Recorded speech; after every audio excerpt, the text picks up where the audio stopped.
Looks like we're live. What's up, everybody? Fun edition of Tapping 101. We've got Tony in the house joining us, and we'll get to him in just a few minutes. So for those of you watching, we are live from Guy Aitchison's Reinventing the Tattoo community. This is a virtual and sometimes a real place for tattooers, apprentices, collect, to share and inspire, ultimately with the goal of creating better art and tattoos together.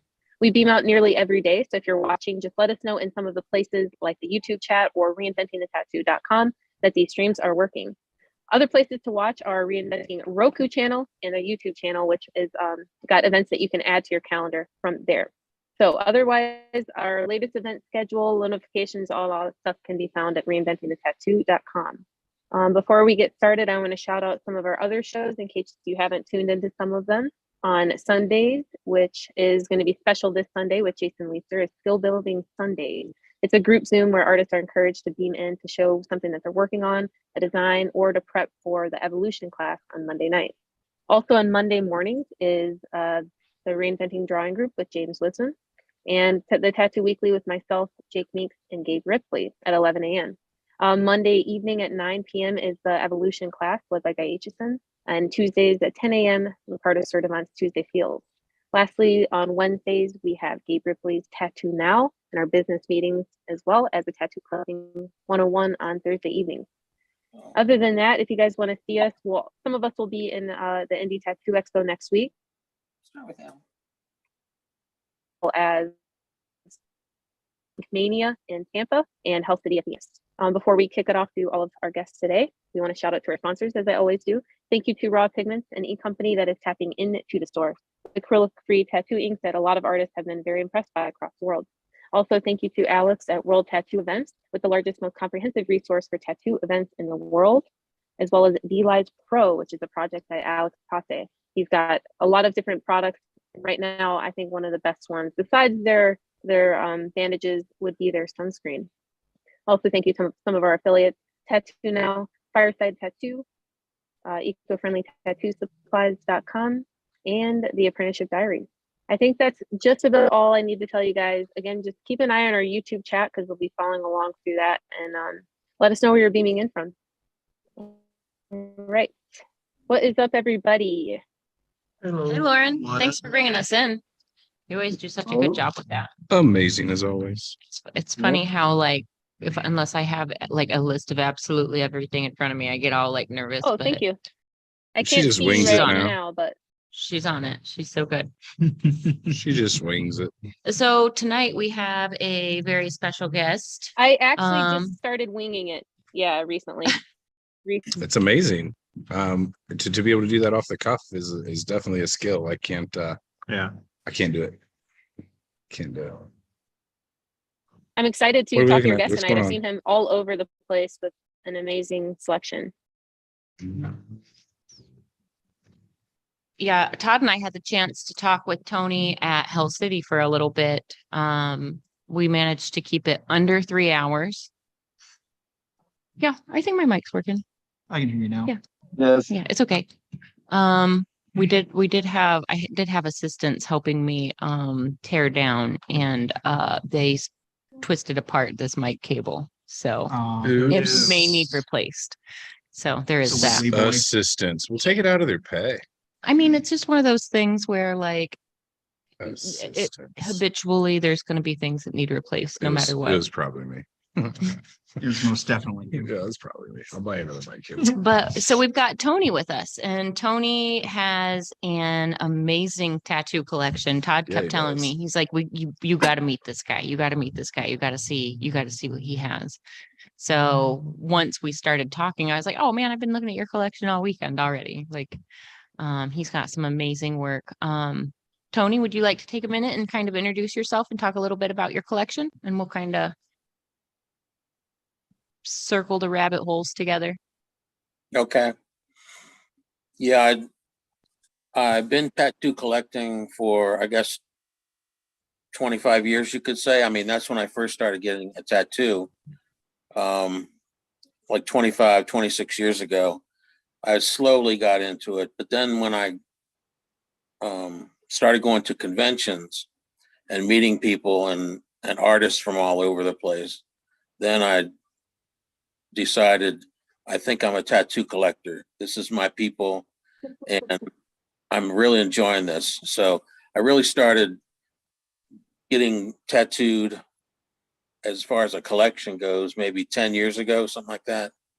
I decided I was a tattoo collector. You've amassed some tattoos for starting late in the game, if you will. For if you're saying you've only been seriously collecting for 10 years, you're fucking covered, man. Yeah, I am. Pretty much. I still have some room in my bathing suit area and my head. Right. Do you think you're going to do the head? I think I'm going to get to my head. Yeah. I'm pretty sure. I have an idea. Oh, I want to be around for that. I want to see that. Oh, you want to see cool. Todd just wants to sit through. That's all. That'll be fun. Yeah. Yeah, that'll be a lot of fun. Yeah, just to reinforce the idea why I'm not doing my head. It's not so bad. I've been wanting it, man. It's not so bad. I hear the crown is worse than the sides. But Yeah, the I just sides stuck aren't to the bad at sides. all. I'll just let that happen. I'm good with that. Yeah, the sides really aren't bad, right? I'm not trying to See, do the top. Rich told me, like, he's like, I got one side done. He's like, and it was fine. I felt nothing. It was cool. He's like, I got the other side going. He's like, it was like my brain was vibrating. I was shaking. He's Yeah. like, I was not into it. Um, And he's tough, man. So a lot of that has to do with the mindset and how you're going into it and how you feel that day. And we talk about that a lot, that sometimes you get a tattoo in the exact same spot and it's a completely different experience because you didn't eat the right thing before you went, or you didn't have your energy with you, or you weren't rested, or there's all kinds of factors to pain levels. And it's one of those things that we've all been in that sweet spot when you're like, fuck, I could sit for days. You're in a good mood, you're fed, you know. I was just thinking about that. And, you know, we kind of talked about this last week too, where I'm, you know, I think that I'm a baby about getting tattoos. And I was thinking about our sleeve and, you know, the painful spots and like the spots where we were cruising and stuff like that. And I was comparing it to when I got my tiger done on my chest. And I remember that sucked. Like, but I remember that was also really young in my collecting to where like I didn't know about like, hey, the more breaks you take, the harder it actually is, really. Like all that stuff. And like, so like I was like asking for breaks, all that stuff. And that was a total of like 6 hours. And then we had our session where it's just like, man, I was able to bust out 10. And so I'm like thinking about doing the other side of my chest now. And I'm like, I bet I can one session it. I think I can one session Right. it. I think I'm tougher. Getting bold. The best way to Getting do it, bold. though, too. I think I'm tougher now. I think I'm a big boy. Yeah. We're gonna do this. It takes some fortitude to learn to sit. People don't realize that it's a skill to sit. Yeah, it's very difficult. Yeah. Tony, go down the list of some of the artists you've recently or even in the past had work on you, man, because you do have an amazing collection. Yeah, I'm up to like 50 artists. Wow. So I've been up and down the East Coast and all around, collecting from different people that I've met along the roads. Yeah, my stomach that everybody likes a lot is Josh Payne. And we did that in like, I think it was 4 sessions on my stomach. I mean, it's a big stomach, you know. Big tattoo. It is a big tattoo. Yeah. You can't drive a railroad spike with a ball peen hammer, my friend. Yeah. Well, my most recent one, James Vaughn did a one-eyed Japanese geisha ghosty on my left side of my on not sort of my ribs, but down a little bit. And we did that in DC. And that was like an 8-hour tattoo. And James Vaughn is fast.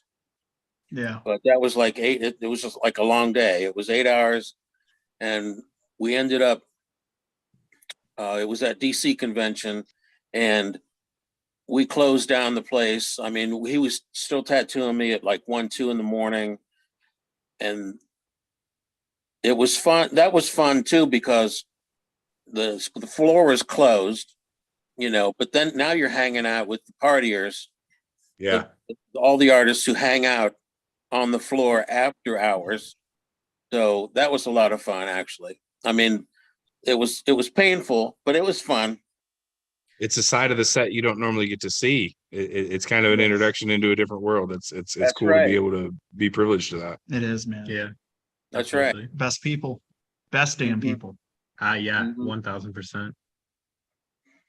Yeah, Since normally I going to don't. Hell City, it's been great to just like finally be in a great community Yeah. with people. Yeah. It's very much I read this book once called Tribe by, I think his name is like Sebastian Unger or something like that. But it's very much about like, as you get older, finding those people who same goals, same mindset, stuff like that. And that's very much like what this community is like. It's just everybody, bunch of different backgrounds all coming together and, you know, sharing these amazing tattoos, these amazing pieces of art and stories that come along with them too. It's just the dopest place to be. Yeah. Thanks for coming to my TED Talk. Yeah, I mean, we all get it. That's why we're all here. That's how we all get sucked in. That's how we all get on the same page and same link. Like, it's just, yeah, we get it. So who was your What was first named artist that you got, Tony? What's you that, can Todd? remember? Your first name, really renowned artist that you've gotten tattooed. Okay, that's a good question. Let's see. Well, I got tattooed by a couple of ink masters before they were on the show. Like Duffy Fortner, she tattooed me before she was on there. Alexis Kovacs tattooed me before she was on that show. I'm trying to look and see things. James, I met James Vaughn in DC, but I don't think I think he'd been on the show already.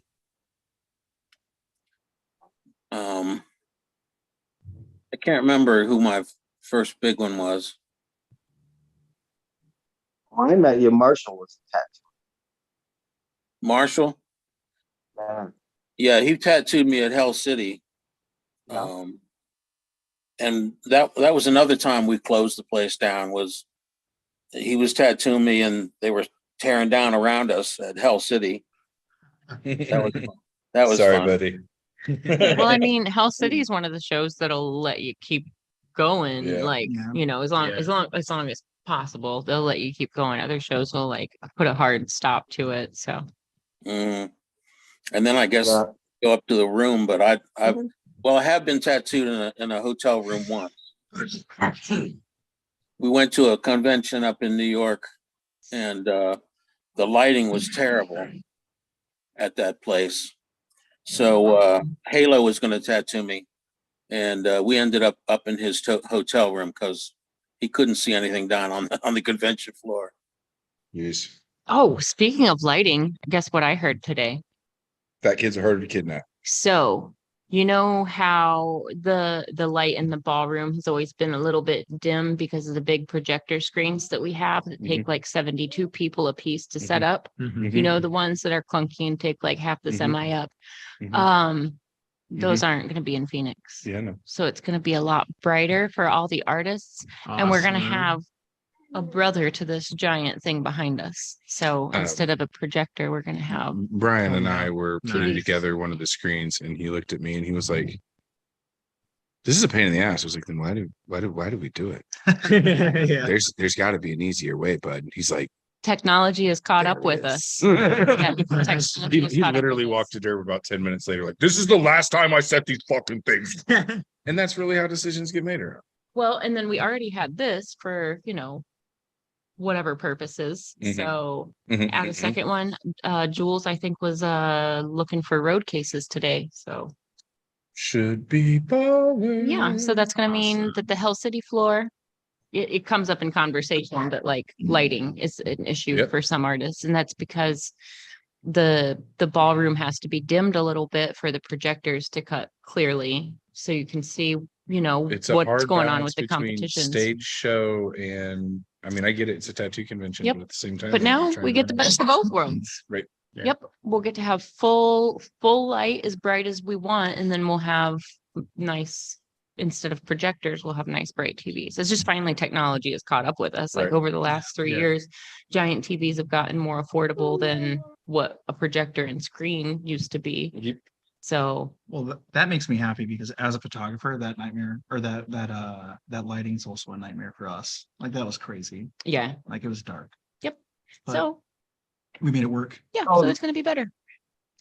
So the listeners out there or anyone that's seen our Instagram post today might be expecting Tommy Angel here. Well, Tommy had to cancel because his dog had a stroke, and he just texted me and he had to put his poor dog down. I'm super sorry to hear that, man. Mhm. We'll have an opportunity Yeah. to make it happen another Yeah. time. Yeah, It's always for rough. sure. Yeah. Tommy's a great guy. I wish he could have made it today. I wish that Yeah. had happened for him. That dog was, Yeah. amazing dog. So, but just so you guys know, that's why Tommy's not here today.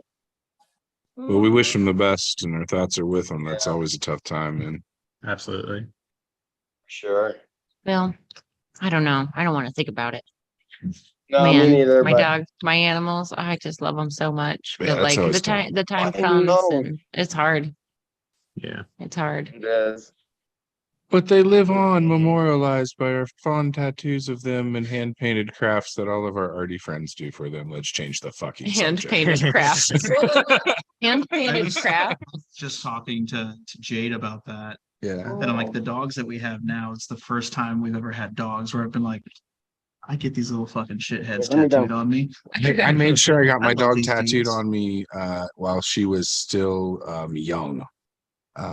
Because it was a life tattoo, not a memorial tattoo. Yeah. And then after you tattoo some dates on there. But yeah, it's always nice to have some It's a good call. high quality art. Any animal tattoos? Who else has an animal tattoo? No, There's I'm random. sure Tony though. no real animals. Tigers Oh, I and just stuff. meant in general. Yeah. This, If you had to name how many, if you Like could a count whale. how many animals you have on you, how many do you have, Tony? I have a tiger. I have a few frogs. I like frogs. A snake, an iguana. A what? Who? Oh yeah, honeybee and a locust. So I have an ant, 2 lorikeets, and a snail. I think I'm going to That's it for start doing a animals. I series mean- of snails tattoos because so many people ask me if I'm a tattooer. I think I'm just going to master that tattoo, and that's going to be my thing. Let's do it. I'm just going to do Just like one thing. brown That's shell, your black thing. outline snail. You want a fucking snail tattoo?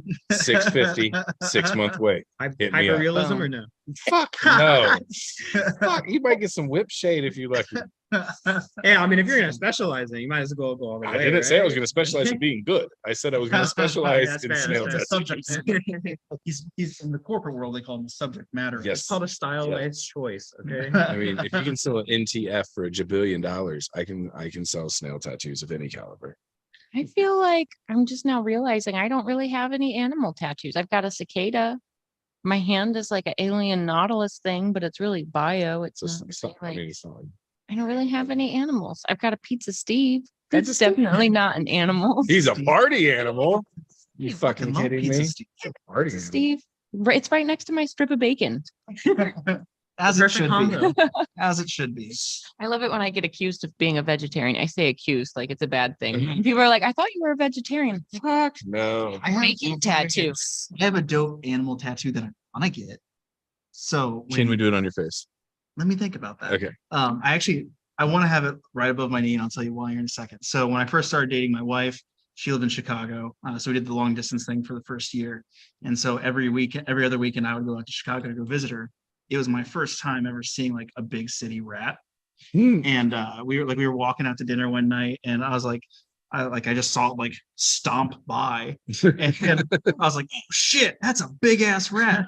And my wife was like, she goes, yeah, like these are yeah, they're city rats. Like, I'm just saying, like, that was a surprise. And I she's thought like, it was a possum. I'm like, that was a fucking surprise. And she's like, well, around here, every rat's a surprise rat.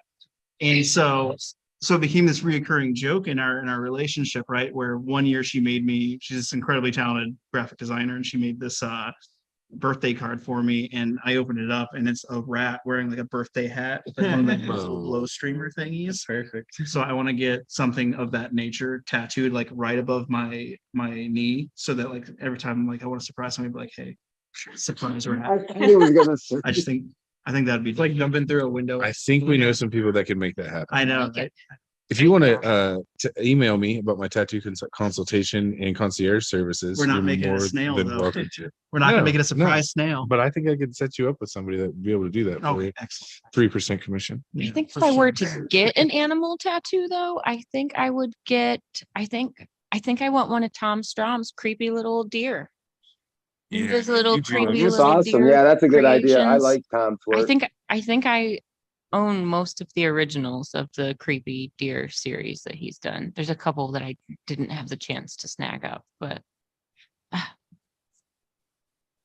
yeah, I think that's going to be my next, like, if I like my next few ideas, like I still want Mike Cole to work on me. So that's not an animal. It's so crazy because I like animals a lot. This is just a weird epiphany that I'm having that my tattoos are like So fine. not very animal. Do you want a snail tattoo? I need a snail tattoo. That's actually on my list to There you do go. a Oh, snail First tattoo. client. Yes, look at this Yeah, snail. but You have to know, say to something do so the that, camera though, switches you to got you, that Tony. sleeve for what's her name. You know, you got that sleeve all planned out with what's her name. You know, she could add something into something like that. Yeah, that's true. If there were some crazy trippy animals and wildlife incorporated in that, that would Okay, be cool. Tony, so you have to say something so the camera switches to you because we all want to see the snail. So say some Oh. words. Can you see my Keep talking. snails? And then pin That's or that's spotlight. Kyle There we go. Dunbar did that. Those He are calls amazing. Cool. He calls it Congress. Yeah, just pin after. My snails won't look that good. They'll probably be like 6 lines. That's probably max the amount of lines I'm willing to tattoo. We'll see how it goes. Those are sweet. My charcoal supplies in so that we could have some art lessons. I can teach you how to draw a snail with charcoal. And if you understand how to draw a snail with charcoal, you can tattoo a snail.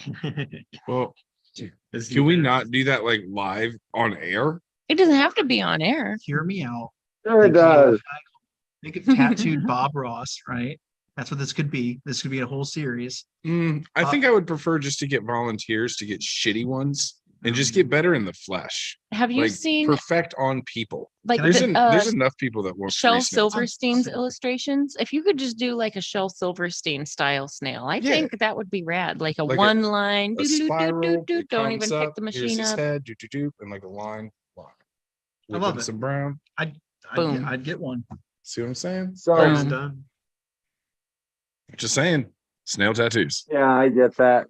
I'm a snail tattoo everybody. Let's put it right here. Right. No hands. Oh, Come on. I'm not So ruining how your much life with a shitty you snail just got tattoo. your head off, right? Pretty much, Tony. That's it.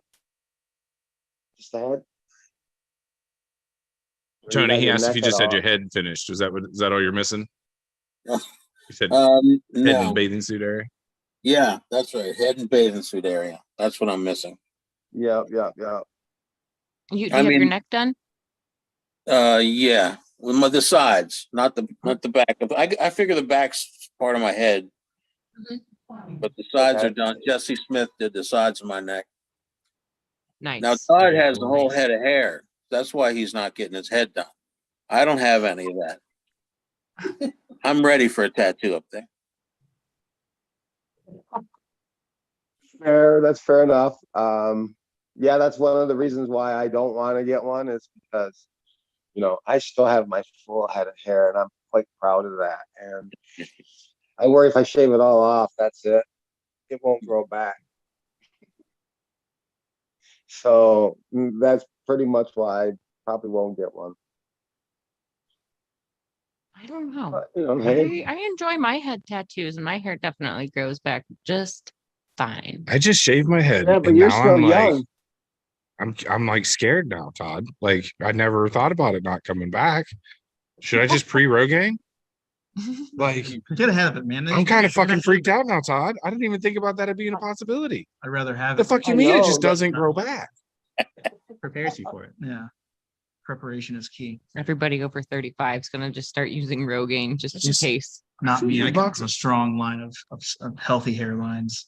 Yeah, I thought that too until I saw my dad last time. I was like, man, he's all wispy. It's another and lottery. Like, my wispy. dad still has a full head of hair, so I'm not losing. Yeah. I wasn't scared until now. Todd, you perspective giver. I don't even like it. No, I I don't know, know. but I hey,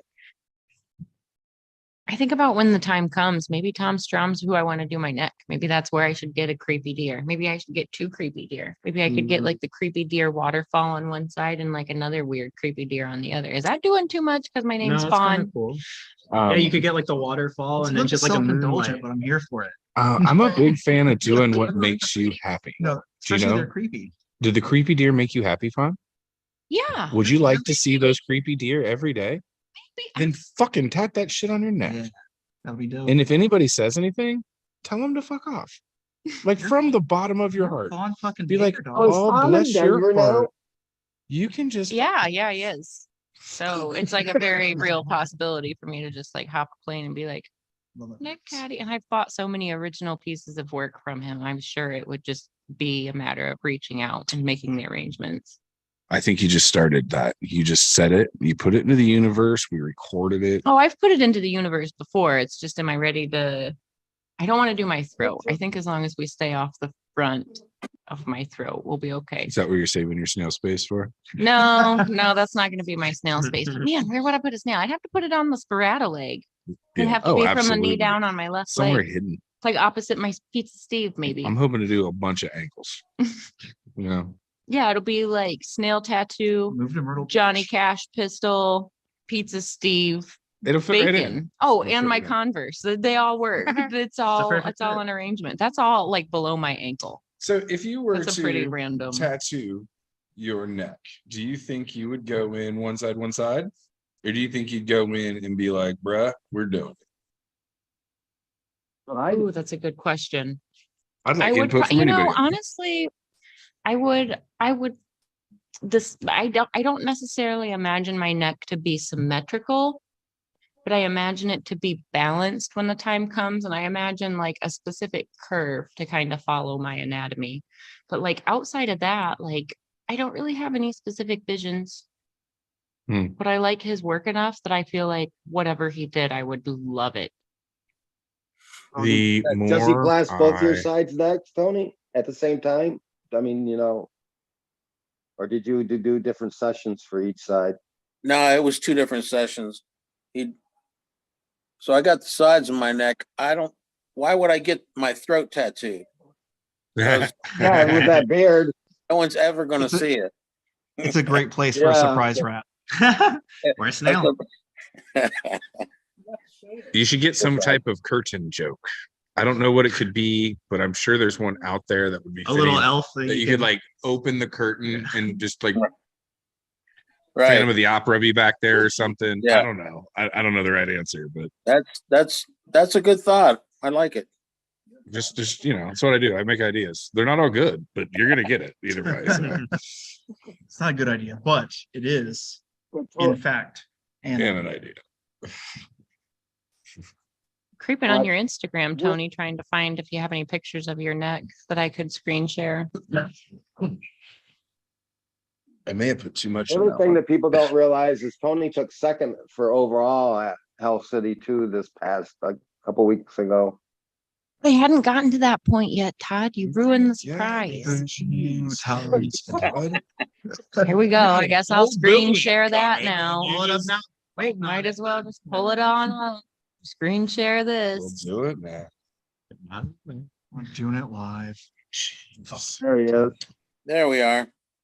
Hey, This is the first year that we didn't record from the front cameras. No. You usually record? Yeah, so normally we have all this on film, and nope.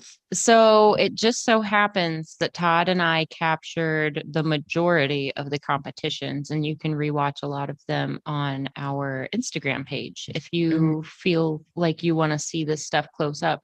We were up there the whole time the competitions were going on. So the whole time the judges were walking in and out, Todd and I, we were taking turns, but we were in and out with our phones and kind of like capturing as close up as we could. And if The someone work was that was looking for being those done. Instagram pages, where would they look? Other than Instagram, Uh, like what's the name of the page from? oh, There tattoocollecting.com. we go. That one?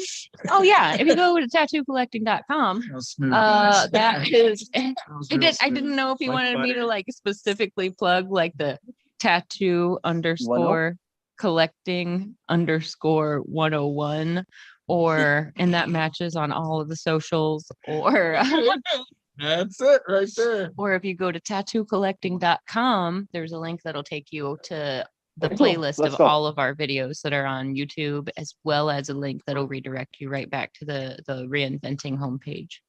So Dun-dun-dun. yeah, That's how you find us. I mean, it's super simple and basic right now. It's not the most visually pleasing, but it's very functional. But everything's on there, a little bit of information about us. We had this conversation earlier today that totally derailed. I messaged 4 of the 5 gentlemen accompanying me today, and the conversation derailed quickly. It was like, I was at do you work. guys have pictures and or maybe a list of artists you'd like to include in a little blurb about you? And the conversation is just, it was great. By the time Kyle read it, he must have been like, I don't even. I know. was coming in and was trying to do something. I'm like, I didn't just casually be like, hey guys, could I please get some headshots and blah, blah, blah. It was very much like, hey guys, can you please send us, what was the word? Appropriate? Was it? Appropriate. An appropriate picture. appropriate photo to use for the website with a blurb of who your artists are. And I truly And meant then I like just- whatever you and then deem I as set it off appropriate the to whole be other like way. your, yeah, if you want something cheeky to be like the thumbnail that people look at when they click the link to your Instagram, I mean, if you want to, that's fine with me. if you want a dad bod thirst trap photo, That's that's what you I'm want. sending. Yeah, if that's Watch what out, you want. ladies. If you want like shoulders up, if you want to make it what's his name from Seinfeld, the man boudoir Yeah. photos. the If you want to boudoir. do something like that, that's cool too. I was But I was promised by just a thinking, local like- photographer a boudoir session. I was just thinking like a cool casual photo where you It's like me, I'm look like you talking- have an appropriate look on your face. We do need to set that up. I'm in. What about the bear rug? What if we did a beach photo where we're all jumping at the same Let's time? do it. I will set that up all fucking day long, man. I would love to do that I shit. believe the word is hard. Yes. You can put that on a postcard. I keep on telling you, I want to do a calendar. I wish we I could have wanted got an a excuse to little do a closer on Tony's suit though. There's so much good stuff on there. You know, let me see. Fawn's not doing a good job creeping. She keep getting distracted. It's still up. I've just ended the screen share. Screen share this collage. I do wish I was faster at this stuff. Sorry, guys. You should see how much more fumbly I was like 8 months ago. I was way worse. We call those the dark days. The Okay, dark yeah, days. you go. There he is. Oh, look at that. Would you look at Would you just look at that? a lot of work. A lot of work. Yeah, it is yours. I'm impressed by the solid coverage. A lot of people have a lot of like wispy fill, if you will, when they're trying to complete the bodysuit. You really made sure all the space was packed in with every square inch, and I am a big fan of how that turned out. His armpits are filled nicely with his cool Yeah, that's beautiful. bio. I do have a little armpit tattoo jealousy going on. I keep telling you. If We'll you're gonna get do the there. armpits, gotta like really do them. It just is what it is. Yeah, I really, We'll get there, Back in the day. fantastic. We'll get there. yeah, I need wanted to put a leg session on the books with you. We'll get there. Oh, I'm trying to see if I can pull up our video. I might have to jump to our other page. See if I could pull up our video of the all around male competition. Nice. the armpits. Yes, sir. Creepy Jason Lynn did that for me. That's not really his style, but I asked him to do it for me. We did one side at a time, the armpit all the way down to the nipple in one sitting was awful, but Yeah. it still did nice. And he did a good job for me. It looks amazing. It does. But one sitting. I love the brute honesty. It No, was thank awful. you. I love the brute honesty. Yeah, two not fun spots at one time is, oh well, No, I thank you. survived. We Yeah, do. I We mean, do you're not- survive, right? We're not gonna die from this. No, Nope. Nope. Nope. Here we go. I got some video for us. Look at Forrest, just rocking it. Yeah. He's my dude. Look at Todd. This is the first time we've gotten to like actually sit here and like look at this all together as a group, huh? Mm-hmm. This was kind of like our first experimental attempt at like capturing this footage and sharing it. I think we did a great job for our first go at it. But we, I think adding a gimbal to our monopod is going to make things a little those better. two right there, Ed and Forrest, man. I mean, once their suits are done, it's just going to be just totally amazing. Ed's working on a horror theme one, and it's got Evan Olin all over him. So we we all know had Ed Forrest. on in a super early episode, so I got to see all of his work like on the screen, and we got to look at it like on the big TV back when we were at Jordan's studio.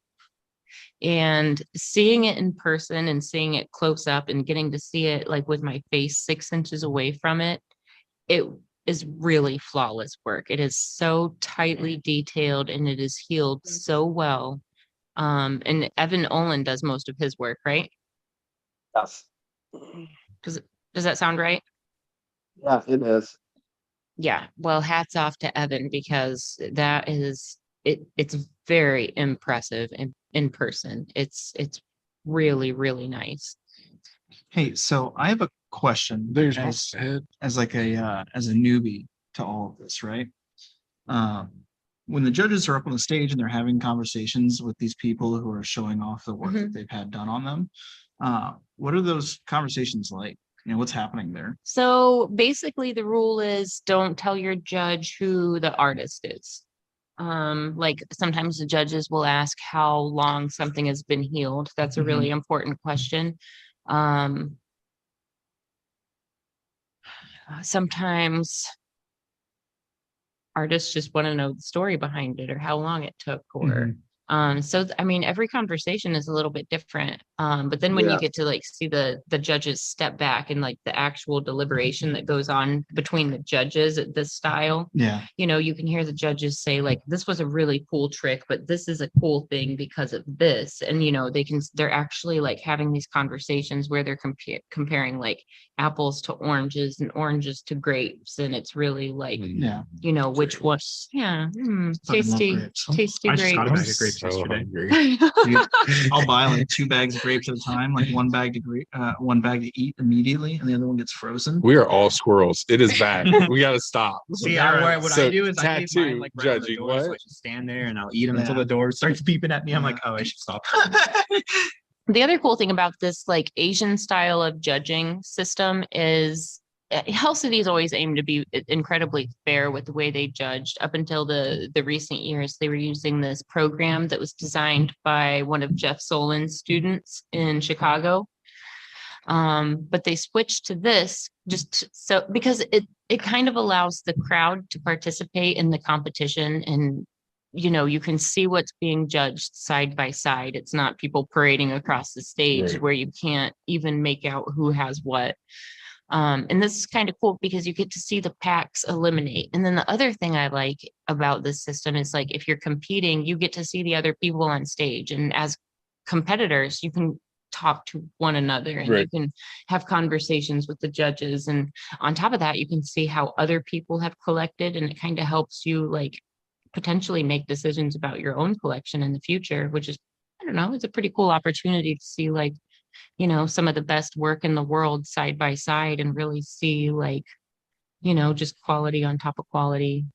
It's really great. Yeah, that's a really great opportunity. And the more these like categories narrow down, the more that top-notch work is side by side. So it makes it very, very easy for the audience to see what's going on and what the community is capable of, Now, everyone on stage here had quality work, though. I mean, that's the other thing. I mean, this year there was a lot more quality work than there ever has been at Hell City. I mean, overall, everyone was up there that had amazing work. Yeah, you guys are just lucky I had to run that camera. That's all I'm saying. Lucky. I've had the pleasure of seeing you with your shirt off many times. Yeah. It's a sight to be seen for sure. I'm in shape. Shape's just a pear. I thought that was cool that Chris from the Indie Tattoo Expo came over and helped as much as he did. He helped with setup and tear down. Chris is the fucking man. Yeah, he and Liz like stood there and helped assemble like the garbage bins and Yeah. put bags and stuff in with us. That was super awesome. We of do a him. lot of stuff assembly line style just to knock it out and get it Oh down. man, that would have And- been the worst job in the world for one or two Yeah. people, but for Normally like send 6 them of that. us to get together and just bang, bang, bang, And it it was wasn't cool that that- bad. Anybody that walked in that room was like, "Oh, we're putting boxes. I'll put hand me a bag, a box. What's my step? Where do you want me? How many boxes?" It was nice. That was kind of like the first real like everybody was kind of getting together. Everybody was kind of showing up. It was the first real like everybody was there in the same room, and it was the meeting of everybody back again. Like, hey, Yep, you know Tristan, what? Bill, That Ray, is- how the fuck have you been? That is So- the moment where everybody just kind of accidentally gathered on Yeah, Thursday night and it- for setup. Like Kelly B got there Yeah. as we were assembling. Chris got there as we were It assembling. was a great little like we got shit knocked out, but everybody got to catch up and high five and hug and I missed your face. But yeah, Chris is part of that. Man, look at Please Blade's don't, please don't. collection. Dude, it's so good. He's got that huge Adam France torso piece, and then that Kevin Stress. What do we call it? Japo Biomech. I don't know. Yeah. Y'all Yeah, were that spitting was- fire. I don't even know what those words were. Chapo biome. Oh, it was what is it? Japo Horror Mech. Chapo That's what it horror was. mech, yes. We're gonna need somebody to rewind the minutes from last week, please. And let us know what words we used because they were cool. Somebody will hit us up and tell us we got it wrong. If you're listening Now, out there, this in guy's listener collection is land, phenomenal. He's got a Nick Baxter back piece. I don't know if we've got a good angle of it or not. I can't remember. I was the cameraman and I may or may not have smoked a lot of weed that day. let Logan. We smoked a lot of weed that day. We did. So- Well, I mean, it happened. It was like a family reunion. It happens. It was. As a collector trying to go into one of these, is it better to have, more amount of pieces or bigger overall, space from Highest one artist, or do you want to quality have, that's- tattoo collection. or do you want to it- have Yeah. the ability to show off as many as you can as far as artists go? I'm letting Todd take this one. Well, the way I always assumed that it was is coverage makes a difference. But today now they're going by quality more than coverage, which I understand, and that's fine. But again, this is a celebration of all your work that you put in. Tony could relate to this, I'm sure. He's put so many hours into it. He's basically covered. It's acknowledgement of all the hours you put into creating that suit. Like him, I mean, I have no problem. Him winning first, absolutely, he deserved it. Hats off to him. This guy's got just one sick collection. He absolutely does. Sam's got just one, that's first rate. And I think he's another one that's pretty much, I know he has someone else that did something for him, but most of it's Lefty, if I'm not mistaken. Yeah, he's got Beautiful. Lefty and he's got some Gabe Wow. Londas, and I think he might have some Josh Duffy in there too.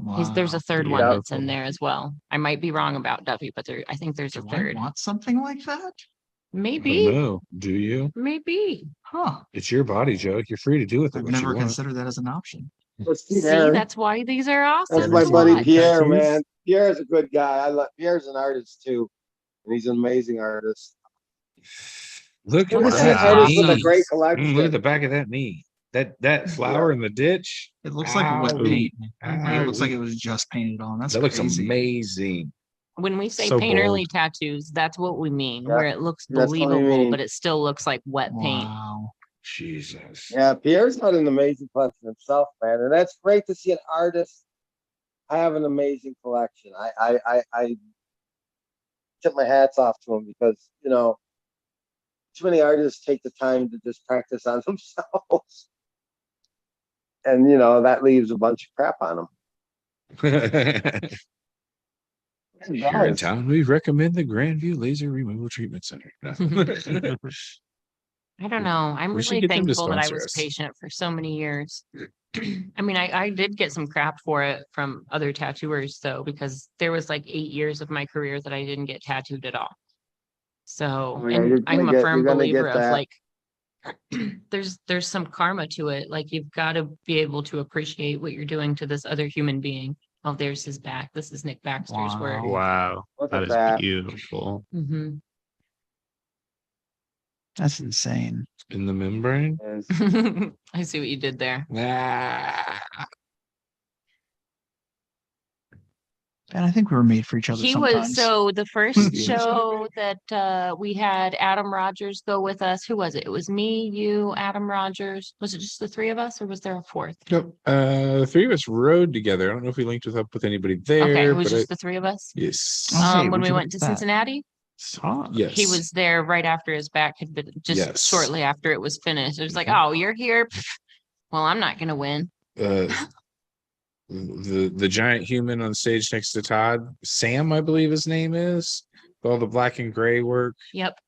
Jesus, Todd, that's amazing. I don't think I've seen the girls on the back of your leg. Yeah, Yeah, Todd's collection really is a very beautiful collection. Mhm. absolutely. I don't know if we ever really take the time to talk, like we talk about specific pieces here and there, but when you see all of Todd's work side by side, it's really a good collection. Well, I had a few friends that came and visited at Hell City, and Todd was like one of the destinations that I wanted to take them to. I was like, I'd be like, there's a guy here who has one of the best collections, and I go find him because, at the Wow. at the expos, Todd, you have like 80-90% chance of catching Todd with his shirt off, just walking around with his shirt off, right? And so you got good chances. And if you come up to him and he's not, or he is wearing a shirt, you can just be like, yo, Todd, take off that shirt. Pop that And he'll top, bro. gladly do so. So yeah, no, I showed him off to all my friends. I Like, spent all this that guy money has a not to fucking hide sick it, man. I collection. mean, come on. I mean, Tony Exactly. probably feels the same way. You want to be able to show it off. Fucking you rock spent it, all that man. money We love it. at that time. You want to show it off. Fuck That's what yeah. it's there It's your for. time to shine. And like Absolutely. as fellow collectors, man, like we Look love at like Tony's appreciating. bodysuit. Yeah. Just take a Appreciating Yeah, moment look to at look that. at this as Holy we're in shit. close. Okay, we are all That's missing so the mark here for gorgeous. half a second. Excuse me. That's we need to crazy. take a minute to appreciate the way he just Back took that it up just a down. little bit. But he's about to tuck his beard in his glasses for visual optimization of his collection, and it is an amazing trick. I feel like it needs to be noted. I think hopefully Oh, I go back yeah. and catch it. That is sick as fuck. Look at Ed's work Oh, close yeah. up. Ah, My brain just fucking melted. In half. Yeah. and like I said, up close, Three-quarters. it is so tight. Like the detail is so incredibly tight. Now that and so skull is clean. not Evan. If I'm not The mistaken. skull is by who? Yeah, well, he's got a lot of Evan work, but Yeah, Oh but my I don't. God, I that's forgot who so did that skull. good. Nice. it's But that also skull good. was a big deal on the Tattoo Tooth Fairy. And it's That's- like, it healed great. I mean, they tried to make it out like it was all washed out, and it's not all washed out. I'm going, No, this stuff looks great. Wow. Ed's the one that hipped us to the tattoo armor, the aftercare pads, the real Love. soft. Love. Yeah, thanks, Love. Ed. They could sponsor my life. Yeah, Tattoo Armor, I love you. yeah, I'm just and throwing it out it's there. I'm gonna it's say your not name one more expensive. time. Tattoo Armor, I love you. It's not expensive. Tattoo armor? Tattoo Armor. Oh, I know tattoo armor. They were at the front booth closest to the main stage at Hell City this year, and I had an Interesting. opportunity to walk by and go, I fucking love you. Because I don't like the adhesive bandages. And a lot of times if I'm not getting that, I'm just kind of like, fuck it, I'll bounce. Because what are you gonna do? Wrap some saran wrap on there? oh, or paper towel? that skull piece that I was talking about, DBK did that piece. Hit me, Todd. DDK. Yeah, DBK. Yeah, I think He works I think He I'm works good with out the of reps. Matt Look at Jordan's this. shop I gotta take this in New Zealand. Yeah, Forrest is impressive. Man, it's so good. You said that was Adam? So he. I No, don't that's think he has any Mechanical Mike. Adam. No, I He's think you no. said got- Forrest had Adam France. Sorry. He's got, let's see, Gecko and Ty did the leg, right? Yeah, And then Josh Payne and Gecko did his torso in Torso. 2 days over Hell City. Then Ty McEwen and Mike Cole did one side. Russ Abbott did this side. I'm That not sure about side. his arm. But he's Yeah, I'm not got sure either. some amazing work. I don't know who did those either. The torch on the front, I think is his first piece from Gecko, and then that's what kind Yeah, of I'm pretty sure that's springboarded Gecko's, him yeah. into serious collecting. I just realized I missed a big opportunity while photographing at Hell City that I didn't get any like portraits of people in He's the got some great collections. work on him too. Oh yeah, Blade's collection. He's got a truly one of a Yes, kind jeez. collection. He's mixing does. genres with large areas of his body. Wow. His collection, like I said, it's totally different, but it's really becoming a showstopper. He was such a nice guy too when I talked to him. Oh yeah, we gotta have Blade he's on a really again. good guy. He's great. He's got a That's Marty the beauty Holcomb piece about on his meeting leg too. everyone I think here he's and got a that. couple Marty Everyone's Holcomb great. pieces. Everyone's great people in that, it's really great. There's the winners. Well earned. All three of you. Absolutely. Yeah, you guys have just incredible collections. So see how Sam was like white. Third place was a hard one to pick for those, I bet you, because you've got Ed there sitting there with that guy with the Tom Strum and that, there was this year was probably the toughest I've seen for overall ever at Hell City. Yeah. I really believe that. We've got a lot of heavy collectors that are getting closer and closer to buttoning up their bodysuits. It's gonna be, I don't know, it's gonna be cool. Like another 5 years from now, once my collection's finished and your collection's finished and Forrest's collection is finished and Todd's collection is finished. Like, Then can we do the Nikki Beach scene? okay. And like the skimpy bathing suits, I mean, and I I'll don't just think lay we- out. I don't think we need to wait, but yes, we can do it then We also. can do one throughout the years, homie. Nah, bro. I was No, trying it'd be to, beautiful. I was can trying to release hit it as this a calendar once. 12 years from now. I was just trying to hit Nice. this I like once. the way you're thinking. Just trying to hit this once. We should get together a calendar. I think that would be a fun thing Please, to do. I think it'd be such Tony. a fun fucking idea. You think Also, we should make a calendar? we should make a Overalls have tattoo you collecting won or 101. placed in? You got an idea? Do what? How many contests overalls he's placed and won over the years? Because I know he's entered quite a few times for him. Yeah, I've entered a lot of contests and I've won 125 or 28 trophies, something like that. Jeez. Holy shit. Yeah. I don't You wanna know see? if I'm even in the double digits yet. You want to see some of them? Yep. Take us on a tour. I don't even think I've been to that many shows. Now, I don't know how to turn this thing around, so I'm just gonna. Look at this stuff. Isn't it neat? Oh, I took the camera off of him. Somebody fix it. Stuff. There's my Hell Cities. There's some Yeah. stuff. Here's my records. Yeah, when you posted that, I went, "Oh man, I want to play in that collection." Trophies. I used to have all man. my trophies, on the wall or on shelves or stuff, but there's now that I got these record shelves up and there's so many trophies, they're just kind of piled in there now. Tony, talk to me about your record collection, man. I collect Absolutely. myself, and I'm not even scratching the surface of what you have. Wow. Oh, wow. Oh, talk dirty to me. That's great. From a distance, it looks like you do like outer sleeves and everything too. Yeah, definitely. Yeah.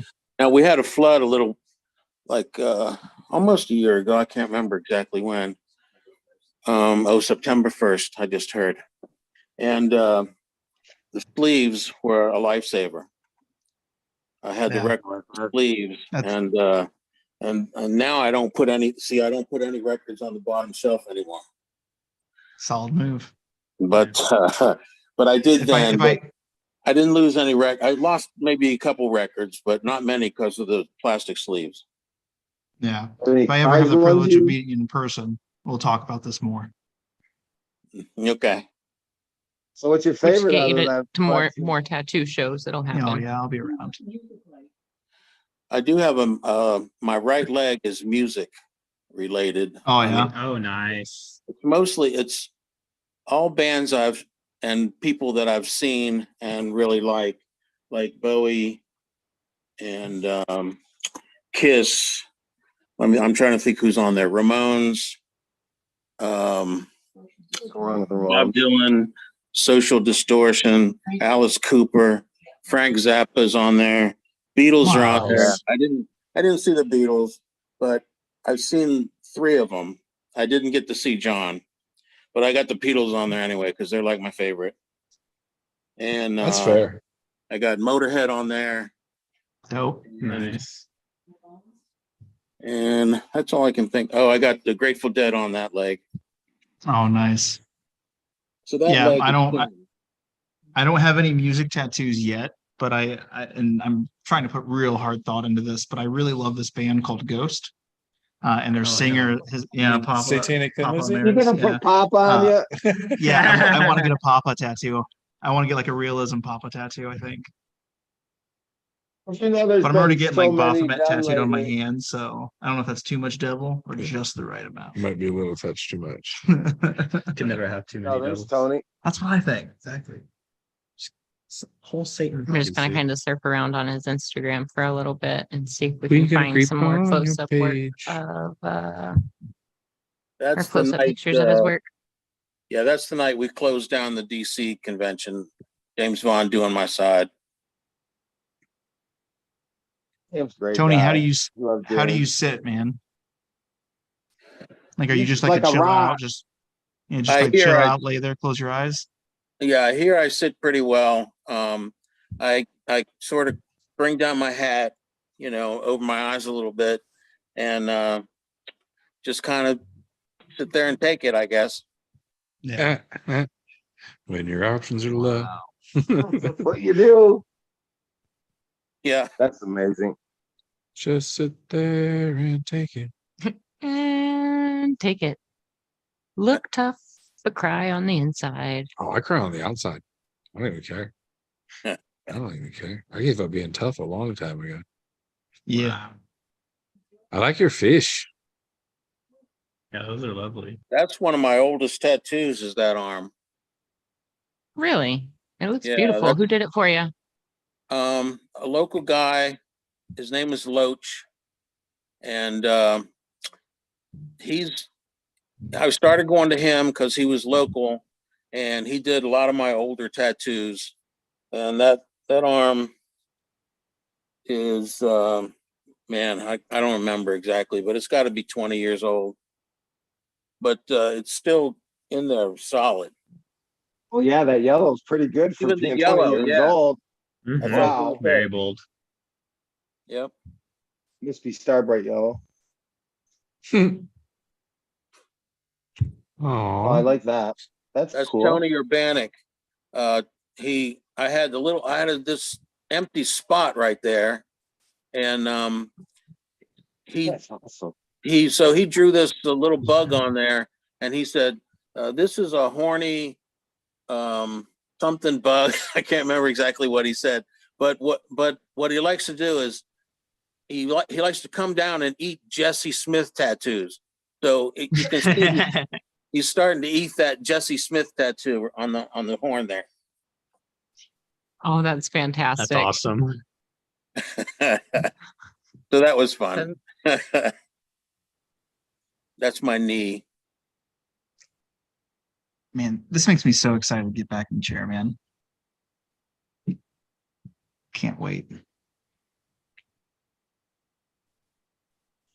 When's the last time you were in the chair? So that was Motor City. When was that? A few months ago. That was in March, beginning of Yeah. March. So Gotcha. Mark. Not forever ago, but a few months ago. Oh, I gotta resume share. Boom. That's my back. Wow. Mike Chambers did that Houdini back piece. yeah, for me. that's right. You can see Frank Zappa down there too. Yeah. Yeah, who can't forget? Love Let Frank. me Who see if did I can that? Find any. Frank Zappa was done by Johnny Nobody, and that's the only Okay. one. I think that's the only. I mean, I've been drawn on a lot, like freehanded, but Mhm. that when he did that Zappa, he didn't even draw anything. That's just needle to skin. No shit. Wow. Oh shit, Yeah. that's some skill right there when you're able to do that. I mean, that's Beautiful. pretty crazy. Yeah. Man, let's acknowledge those. I Yeah. mean, that's absolutely crazy, but like, let's acknowledge how amazing of a process freehanding is. Absolutely. Fawn was the first time I was ever freehanded on when she was like setting up like the grid and stuff like this for my sleeve that we're working on. And I was just like, holy shit, like this is cool to see how your brain works and how you kind of like make everything like piece together. Sometimes, I think there's a magic in mixing it for me. Like sometimes the stencils really are a fantastic time saver, and but at the same time there are certain things that it's almost faster to just draw it on by hand than Yeah. to just sit and fight with relaying a stencil over and Yeah. over again. Yeah, when especially my arm we're was doing, getting laid out, it layers was of like we things. had Must've like got the shit in it. template, whatever for the whale, just put it right on there and then just sketched everything over it. Oh yeah. That's Yeah. Yeah, Kyle's got a pretty good start to a collection here. This is like the third tattoo I got. I just kind of went straight for it. So do like does like my patchwork arm like hurt my chances if I get like into like a tattoo competition? No, it's just different styles of Look at me. collecting. Yeah. Yep, as long as it's like patchwork of quality work. Yeah. That's the thing that makes the difference. Yeah. And you'll start seeing like as you get more familiar with more like collectors and their collections, that like some people strive for that patchwork look. Like they want it to look like a collage of different artists. Yeah, I've seen like and- whole bodysuits of it before. Mhm. Yeah. And it sometimes it can seem totally random, but if you have like ballpark ideas or themes, it comes together. Yeah. So Yeah. I've been starting to think about what I want to do with this arm because I think I want to get this wrapped up because it is my patchwork sleeve. mhm. I just don't know. I don't know who to go to and be like, Hot hey, rod flames. do what? Hot rod flames. Tie everything together with hot rod flames. Yeah, there you go. Dope. Oh my This god, is that's so 80s. Galaxy.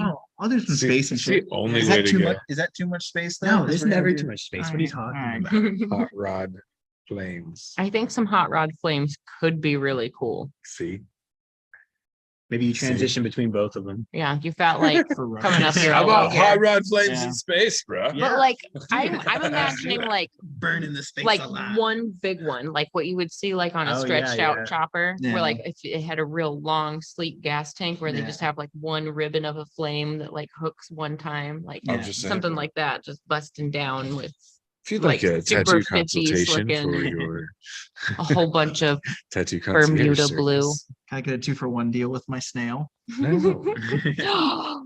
We should do this flames trailing behind a little tiny snail. I would absolutely. Or fill in all the spaces. I with would snails. absolutely allow that. I love that you're already asking for a discount. I haven't even done a tattoo yet. Well, no, because you gave me the first one. And you're like, when we were talking about earlier, just about the snail. You're like, oh, it'll be $650 for a consultation. Blah blah blah blah. Yeah. And I'm like, okay, now you're trying to hit me for a second one, dog. I didn't hit you for We're nothing. still on the first consultation. Okay, I'm just. Hey, it hasn't happened yet, so everything's still in the air. Yeah. Okay, all right. $6.50 is not that much for a tattoo. Oh, I thought it was the wrong six. I apologize. Wow, I feel hurt. Just trying to cover. Ben's like, Baby, I love just you, one you of know the that girl? snacks. Somebody brought beef jerky. Bro, baby girl, I'm gonna go get you beef Thank jerky. you. Gosh, Pretentious. Pretentious. Someone's got to buy the needles. That's all I'm saying. So wood. I'll pass the wood. Tonight's episode Okay. brought to you by Play-Doh.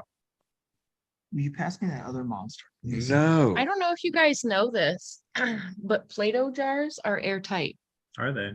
Oh, yeah, because it would dry it out otherwise. Play-Doh. I see what you did there. Huh, wow, pro tip. So the cool thing is Ben and I both already knew this trick before we were friends. Yeah. That's what I think that's the moment where it was like, you carry it in a Play-Doh jar Wait, too? what? Here's Did my we just problem. become best friends? Hell, I have 4 fucking kids, okay. And I 3 think of it was which even, are young enough to play with Play. I think it Right. was So even can one I of get those some Play-Doh situations where it was containers? like, Yes. I thought I had a pink lid. And he was like, no, it's always been blue. And I'm like, wait, Oh, that's not even mine. We had the same weed in that. At that point. I don't know how many blunts you guys were into at that point when that conversation happened. None. We're perfectly sober human beings. Oh, yeah, that's what I said. Yeah. Your grandma watches Show this his show. kiss tattoo. Font. What's that? Right next to the Did you show Yes, Tony's kiss tattoo? Tony, whose tattoo? Yeah, she had Tony's it kiss. Oh, yeah, I pulled that up a few minutes ago. Where were you, Todd? Do you want me to pull Napping? it back up? Taking care of my son. Oh, okay. No, I'm the Respectable. asshole. I'm But yes, sorry. I did pull Tony's kiss tattoo up. I can pull it back up again. Let me pull up the screen share again. Share screen. Boom. Where is it? That one. There it is. Here it is. So good. Yeah, I like that Damn, it's the fact that nice. it's the original kiss. It's not Oh, the ones definitely. after. Yeah, that's what makes it. That is a cool tattoo with them in it. I actually like that a lot. Who did this one for you, Tony? His name is, gosh, it's so hard to remember things. Quick, He's- pop quiz. Yeah, I know. I know where he works at Orange Tattoo in Annapolis. And Brady. That's it. Brady. And I asked him to do a kiss tattoo, and I had a design I sent to him, but he came up with this one. And I said, oh, that's the one. That's it. It definitely is. That's a cool one. Yeah. I love So- it. There's so many kiss tattoos, and I haven't seen one like that before. I actually like that a lot. I like how it's It's right very in the cool. letters. I really like his negative space in the faces Yeah, that's a specifically. great Like, touch. that was a really like smart choice. Brady Duncan is his name. I thought of it. I like, there's this little touch that I think is about perfect. And I just gotta like do A this touch thing too and like circle it. Because there's some cool little simple tricks going on in here. Like simple and little, but just like perfectly done. Like where those highlights fall and it's nice. Nicely done. I like that tattoo a lot. I mean, sometimes, Where's- I always scream the bigger is better, and I absolutely still believe that in my heart. But again, sometimes little tattoos like that are even amazing and brilliant in their own rights.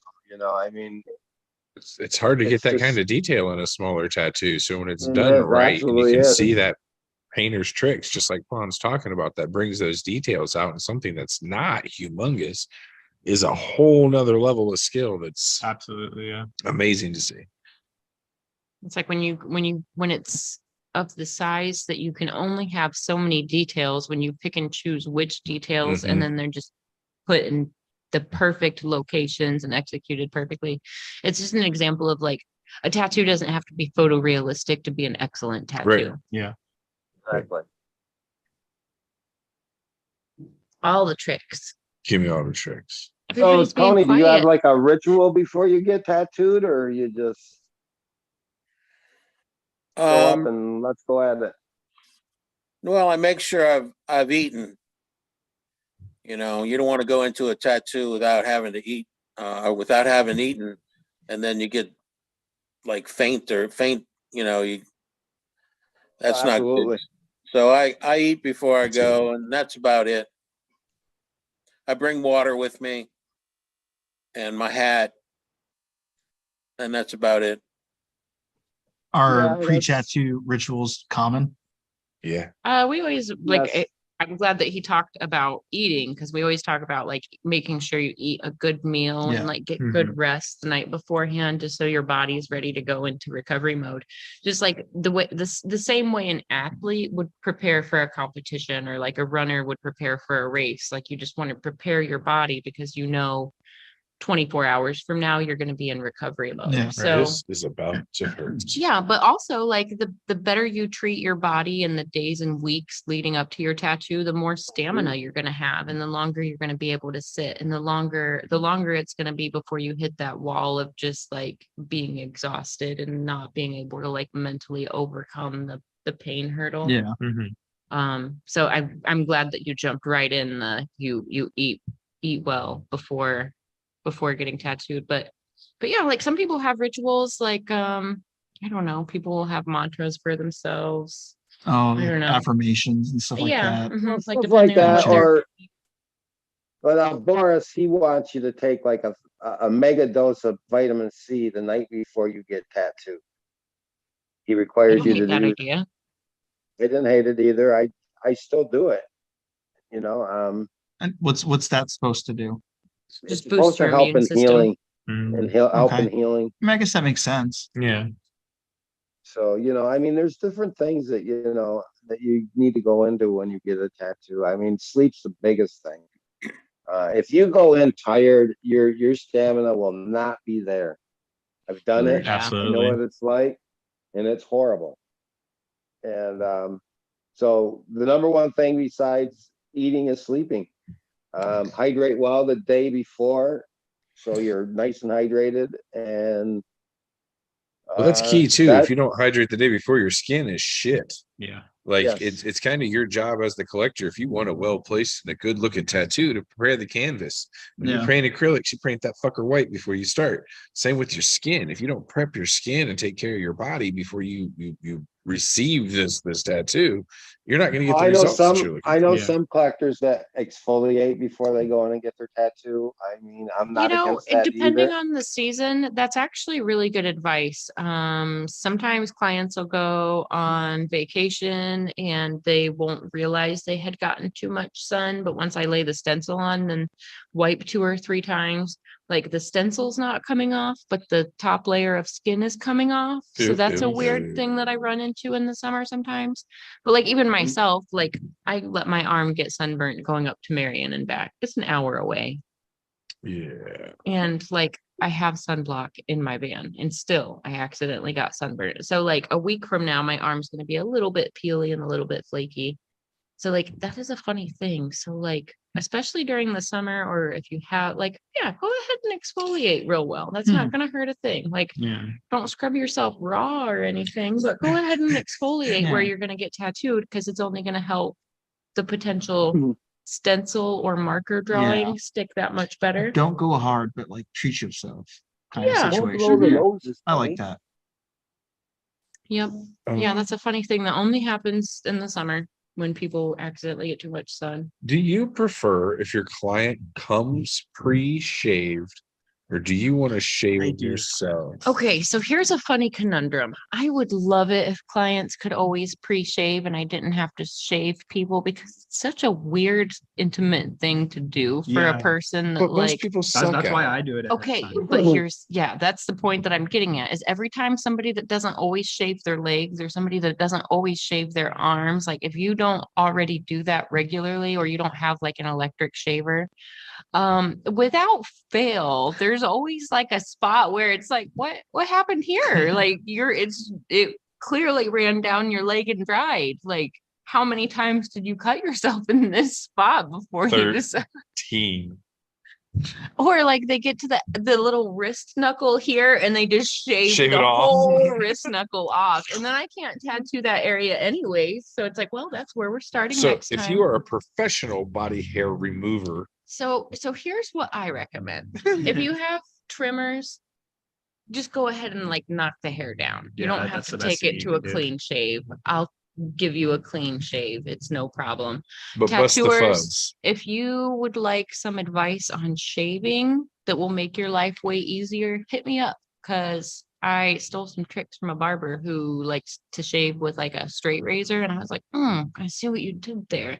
And I figured out how to do it with a disposable razor. Disposies. I just kind of like stretch the skin in such a way, and I like lather it all up, and I just kind of like shave the hair into a pile. And as I shave it into a pile, the lather moves with that pile. Yeah. And I just go like an inch at a time all the way across and back and little pieces. I can give you some tips. I I've- stole them from a I've- barber. But I've noticed you do that when you. Troy, you got when any have shaving shaved my tips? arm. you notice my stolen tricks. Yeah, like it was like a The little, yeah. Yeah. You know, it's better to shave your legs that way too. no. Only having But I'm- shaving tricks. Is that a joke? I mean, look at that beard. I mean, That was a joke. And like, not even a fucking wrinkle of a smile. I was like, damn, didn't land at all. My I am bad. gonna say this though. Now that I know that Fawn is just a little bit freaked out by having to shave clients, the next time I get tattooed by her, I'm gonna have her shave my arm and play Careless Whisper. Okay. She does it. It's to set odd. just to set the mood. It's know? odd that you mentioned that specific song. Well, let's get into this because I use that song in many So- situations. When I was working at a tattoo studio, I was not only the manager, but I'd apprenticed for a while. And one fine evening, Rai Fresh, who's now a barber out in Las Vegas, was our piercer at the time. Mhm. And he was like, bro, you got to shave my back. And I just kind of looked at him. I was like, fuck her right off. He's like, nah, fam, we doing this. All right, fuck it. So here I am back there lubing up this guy, two gloving it, working in the soap because we didn't go get fucking shaving cream or anything. We're doing this with green soap and a prayer. It Actually, one of the better things to use. was a back fun. Okay. Ryan is not a tiny human. He's not big by any means, but to say he was small would just be lying to everybody here. So he literally is standing there and he gets his phone out and starts fucking around. You don't think anything of it. And he goes, baby, you're about to hear me purr like a walrus. And I was just like, the fuck? And I'm like, shaving the fuck away. And he's like, you're going to hear me purr like a walrus. He goes, and he starts Careless Whisper and continues to the whole, and yep, fond memories. Thank you. That for you, man. Thank you for bringing that back into my brain. I haven't thought of that in years. Sounds really special. It sounded like you needed it, man. No. Like it sounds repressed for a reason. It's time that we work through these feelings. Nah. You know what I'm really good at? Not that. Dope. Yeah, you on that though. Purr like a walrus. I'll never forget that line. I was like, that's what we're doing here on Thursday. Thursday. All right, baby. Purr at me. So So Ryan, Fawn's if you're gonna out there, start I love filling you, in miss my you.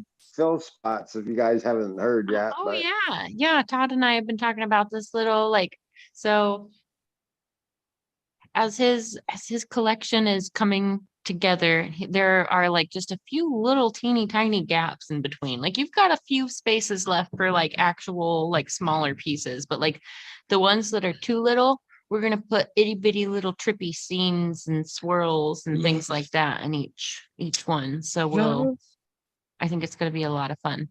I'm kind of Yeah. looking forward to taking colors that exist in all the surrounding tattoos and literally just swirling them in them. some of the spots and literally just making it look like they've been almost like a glass blower, stuck the punty there and just Oh, yeah. twirled it and then pulled out. And we'll have this little Watching this your face termination, light up with inspiration this is my termination of favorite color fucking thing. gathering together. I just She see just it. lit up like a goddamn Christmas. I'm gonna take this thing and I'm gonna do this thing and I'm gonna do this. And You know what'd be dope? Are Well, you well, familiar with the reason being glass is artist that they'll- Chihuly?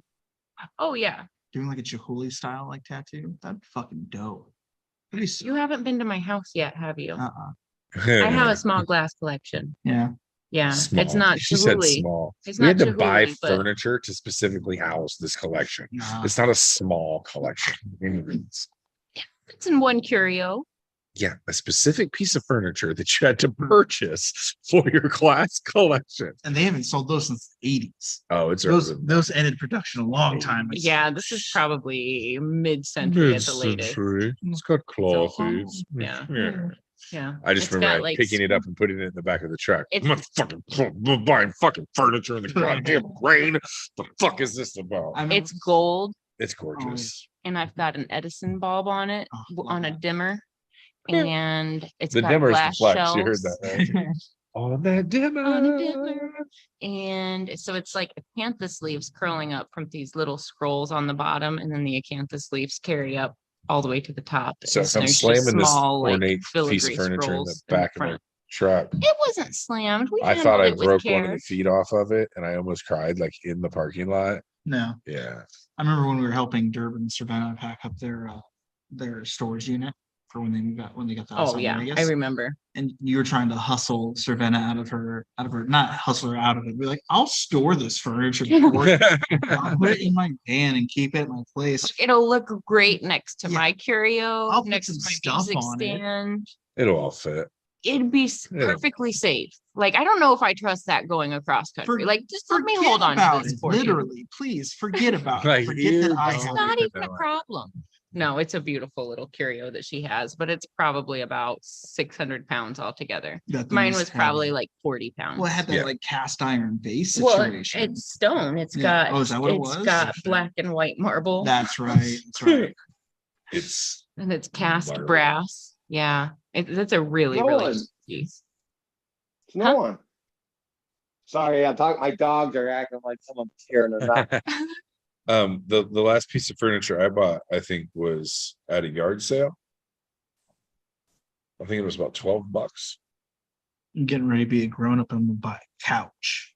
Bruh. Big ass couch. I've recently decided that I hate everything that I own. Uh-huh. I want to buy everything. I Yeah. go through that all the time. Bro, it's It's called a manic state. it's real. It's real.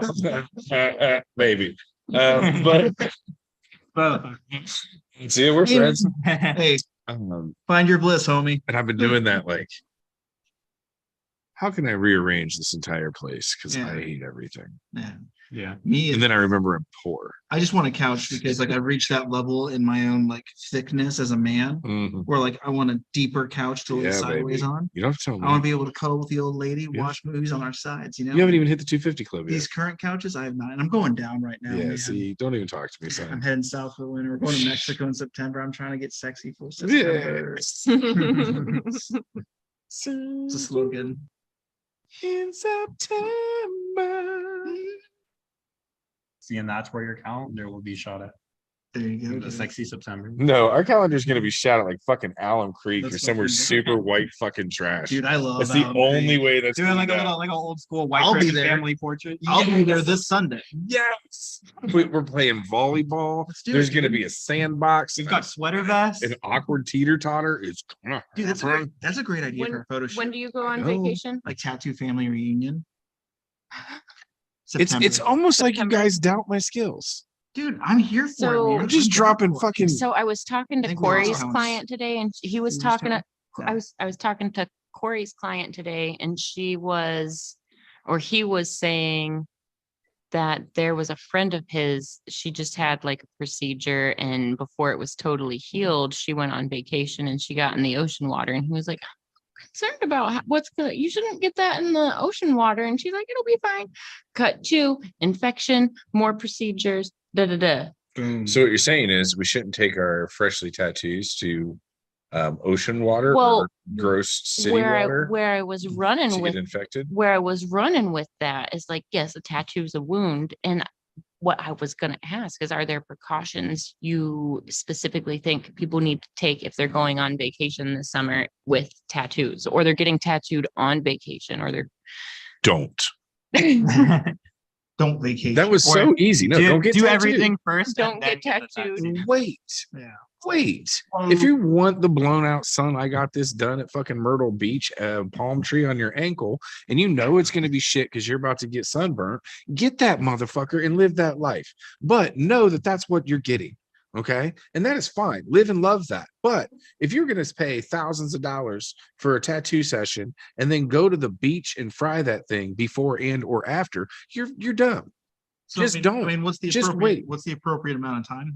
That's up to you, Beforehand. Playboy. No, and you're How- asking your opinion, dude. It's all about your skin. I'm I asking can't your opinion. tell you I'm how asking your fast opinion for you. you heal. For Speak- me, speak to your. I own don't experience. know. a week or two, depending on your artist Yeah. and how long their stuff think that's what takes I would to wait. heal. But like sometimes people will try to like squeeze a tattoo in right before they leave town because of Dumb. whatever reason. But Dumb. like, There's no such thing as an emergency tattoo, right? No. Wait. I got tattooed down in Puerto Rico, the one when that's the first convention Yalzi had, and I did go swimming, but the thing is I had Saniderm. It was covered. Right. So I guess like, let's say we go to a destination tattoo, it's somewhere tropical or something like that. Would it be safe to say that maybe if I'm going to that place to get tattooed by somebody, I get the tattoo on the last day, assuming that entire time I had been there previous, I had taken great precautions, Yeah. sunscreen, outerwear, If you're everything. if just you're keep going to a myself prepared. convention somewhere like that to get tattooed, it's your obligation to keep your canvas fresh. That's Yeah. your first priority. Your tattoo is your first priority, not your vacation. Yeah, your tattoos. Your tattoo is while you were there. Yeah, Mhm. right. If you're out there getting baked by the pool and then you come in to get your luxury vacation tattoo session, Yeah. your artist should smack you in the nose. Yeah. In Like the that's- nose. You prioritize, man. cool, in the dude. nose. In the nose? Directly in the nose. It's how you get their attention. I know there's a cruise ship. I don't know the cruise line, but there's a cruise ship now with tattoo shop on it.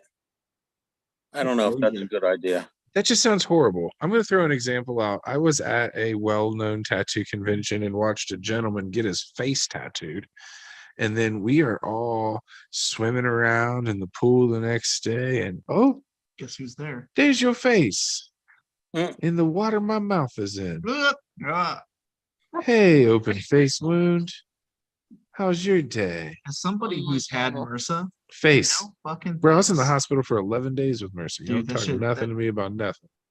That's the worst experience of my life. So please, if you get anything tattooed, stay the fuck out the pool. Yeah. I don't care if you got a water band-aid on or not. Stop. Yeah, I mean, You made so your decisions. when Live I with them. when I got my gummy berry juice bottle, Austin Yancey did that for me, and he insists on the Saniderm. But you got to see the way this kid saturates color, and he is meticulous. And I understand, like, he just wants to eliminate his client from making any mistakes that are gonna mess his color up. Like, I get it. He's meticulous, and that's why he is the way that he is, and that's okay with me. However, you know how I have mixed feelings with Saniderm. And so he Sanidermed me. Like, sometimes I think it's appropriate, sometimes I don't think it's appropriate.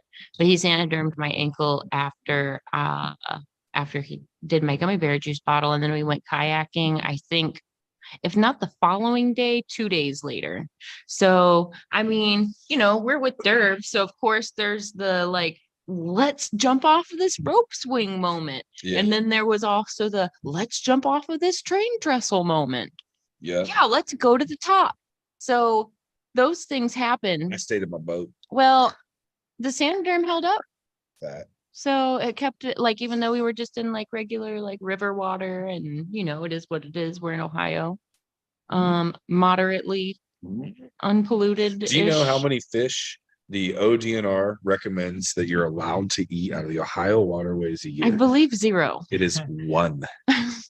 Uno el fisho. You know what? You You get- stick with none. You get one fish a year out of the Ohio waterway before your mercury when I content got- is too much for your body. It's funny you mentioned about Durban that, because when I got tattooed in Puerto Rico and that's where we ended up going on that hike in the jungle to the waterfall. You had and to that jump with off Durban of and all that. something, didn't you? Well, we had to go under the waterfall. Oh, We all shit. took this group photo in the water right where the waterfall's behind us and that. So, it's funny you mentioned, because Derb's that's Derb, man. I mean, if there's some place to get a picture, that's Derb. And Derb has never missed a photo op. no, for sure. And but after I went swimming in that, some people were going, "Do you know that there's possibly parasites in that water?" And I went, "What?" Well, So, the Saniderm protected my tattoo. I don't know about the other And mine too. parasites. I still feel good. I still feel good. Yeah. I'm alive. I don't feel like I've been Me too. experiencing like a Stephen King novel or anything. Tony, do you like the clear adhesive bandages? The ADWs. I don't really like them that much. I'll like Saniderm. I've used it a lot of times, and it gives me a little rash around the edge of it. Yeah. So I don't like that part. But sometimes I'll take it off and I'll put another one on or something like that. I think it probably works better that way. Yeah, Depends on some I people. think Change If it out.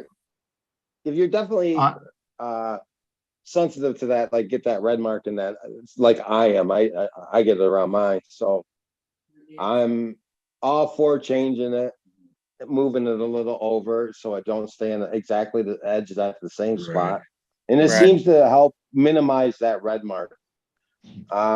You know, everyone's different. I mean, everyone has, you know, reactions to different things. It took me a couple brands to figure out what Saniderm to use where I didn't get that red mark. And like, I don't use Saniderm, you know, the name brands. I use this medical grade one that I get at a medical supply store. So, really, you know, You would, you bougie. see, I think I love it. I on love board it. with Tony in that I think I also don't like it. So I get the same thing. I get the rash, but like it's more of like a very, very light scar now. Like the Yeah, one that I got I in get an December open is wound. still I don't, very I don't See, get a I don't, rash. but I get like open skin. It fucks me up. I can't I use any of it. scab And then when I'm horribly trying to if I take them, try when I'm trying to take dry them off, heal. like the Right. adhesive gets all Yeah. like clumpy and like doesn't come off clean. Like that's the thing that I hate is Mhm. that it doesn't. I never feel like no matter how long I leave it on, I never feel like it comes off clean. It's just like Right. that always like that really tacky. It just rips And right it- off you. Yeah. yeah, and I it just takes took one so off much. like a week. It takes so much. You guys are so much making my effort and stomach soap to try to like get it off. And it's like you have to like deal with your shirt just like sticking to you for like the next 2 days. It's the worst. So back to the tattoo armor. Oh yeah. Hey, tattoo armor. Do you know why we love you? You know the I nice think I thing used about it.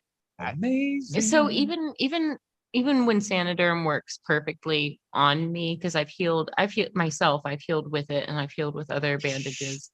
But I personally am just uncomfortable when it turns Girls. into like that squishy biohazard Amelia. water balloon, and I just can't get past that. Oh, And it just I Amelia. feel like it. You know how sometimes you just Yeah. feel dirty and gross, See, and that's how I feel with it. mine don't get my tattoos don't really leak like that. Mhm. They don't get really. Well, usually I don't bleed and I don't like leak a lot of plasma if I But like that's- let them air heal. But when I cover it with Saniderm, it's almost like my body works overtime trying to flush it.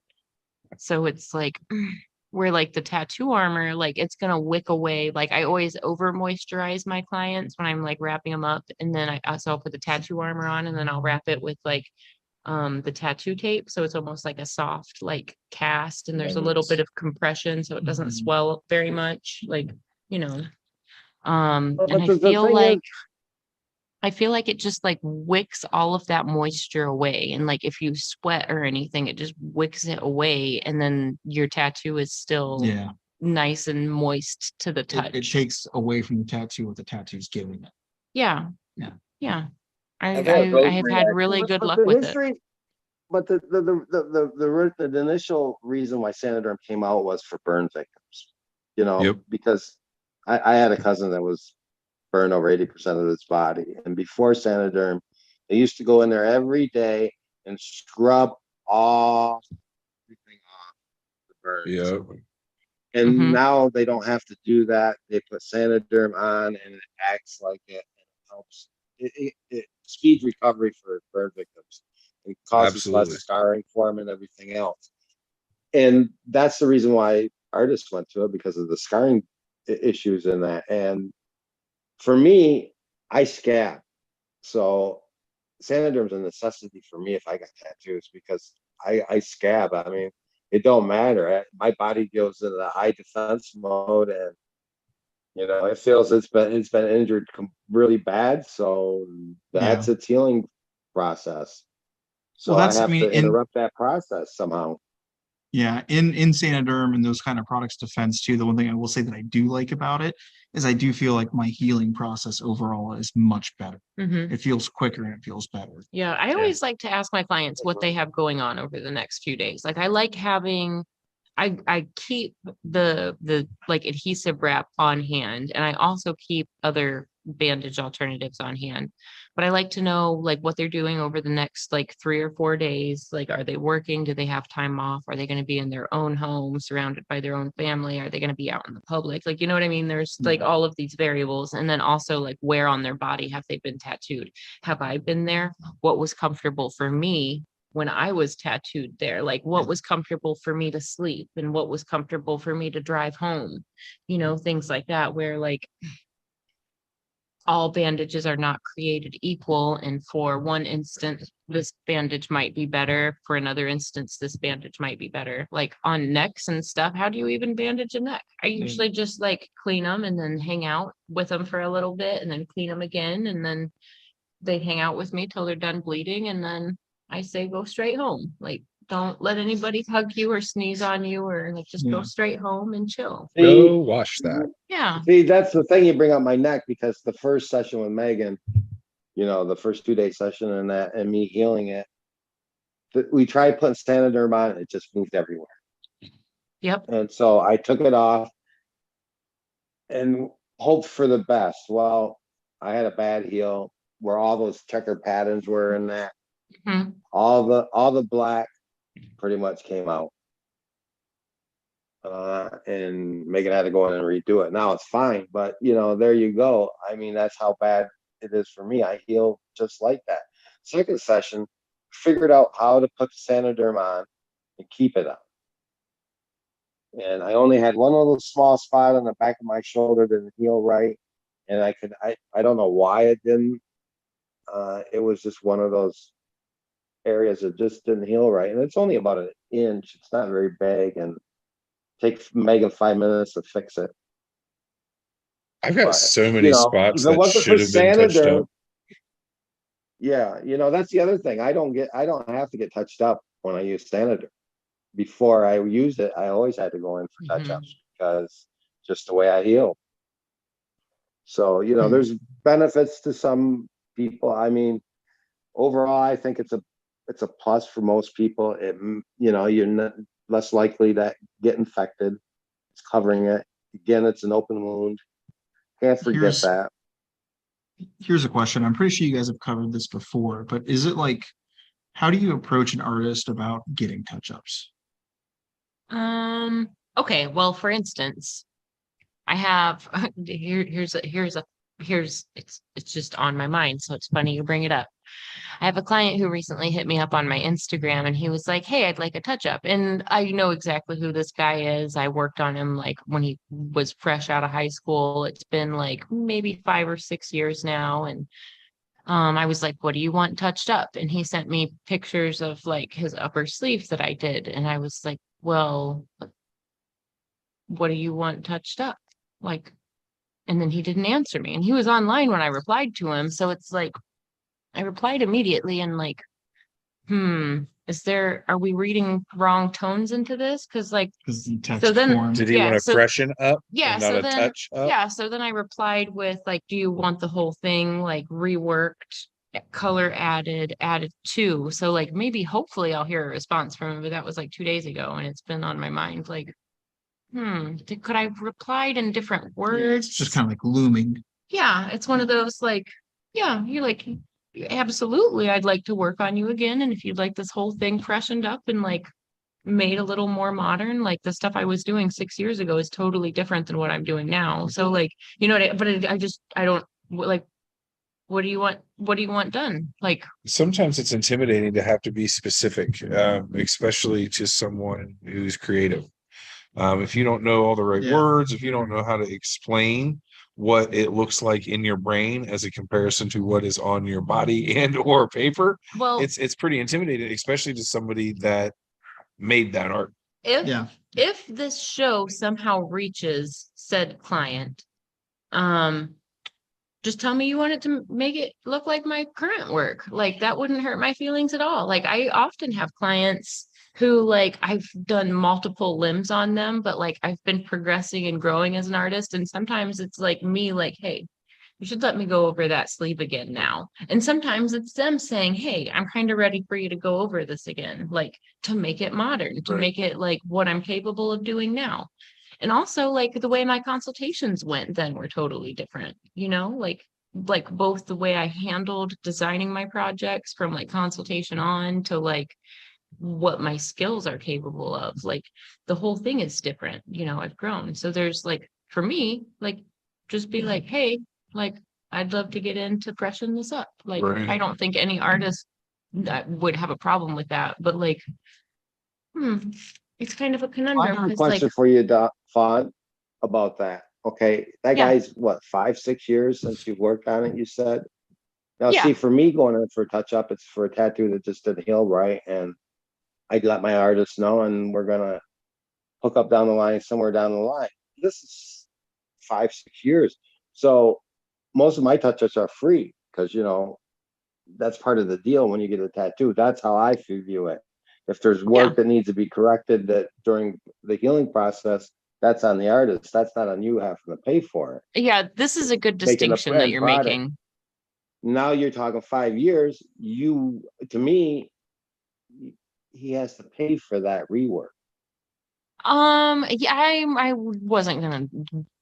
No, at no point was it implied that I was going to do it for free. Well, and the difference between a touch up and a rework, a touch up is, hey, these lines didn't quite connect and we missed it. Right, Not- these colors didn't fade. right. Not, Yeah. yeah, Not let's update it and make it right. new. That's a Mhm. whole Yeah. nother perspective. You're asking for And a I'm new not tattoo. sure. I'm not sure if that's what he's asking, because again, I'm waiting for the reply. Yeah, Like, yeah. is there just like, Yeah, because you know, he said the- like- touch-up, so Well, because like that's the example that I was thinking of when I posed this question, was that, like, let's say I wanted, I have a tattoo that's 15, 20 years old Mhm. at this point.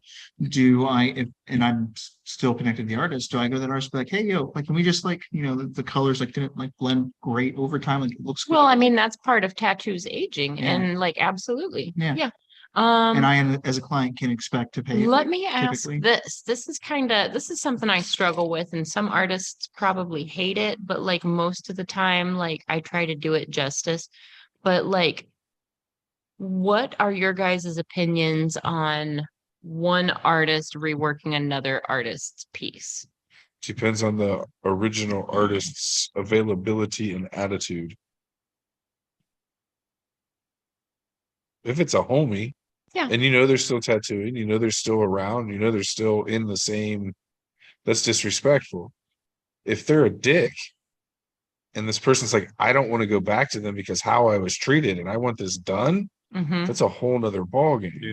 So that's a case by case scenario. That's a hard thing to blanket. It's kind of like the whole like Crianche thing in jiu-jitsu though, right? Where like Yeah. because back in the day it was like super old school. Everybody was because it's basically a fancy word for trader. But everybody was like super like competitive and everything like that. If you switch schools, it was incredibly frowned upon. right. But now with like the modern community, it's like, hey man, you run a business, I'm a customer. If I go somewhere else, it's because you did not do your job Right. to keep me with you. Yes and no, because a tattoo is so personalized and individualized that it's hard to now make another artist see somebody else's vision. Mhm. And if that artist is still doing work and is still around and isn't there isn't a personality conflict, there isn't a reason why, I think it's kind of a dick move to be like, yeah, I'll blast over that.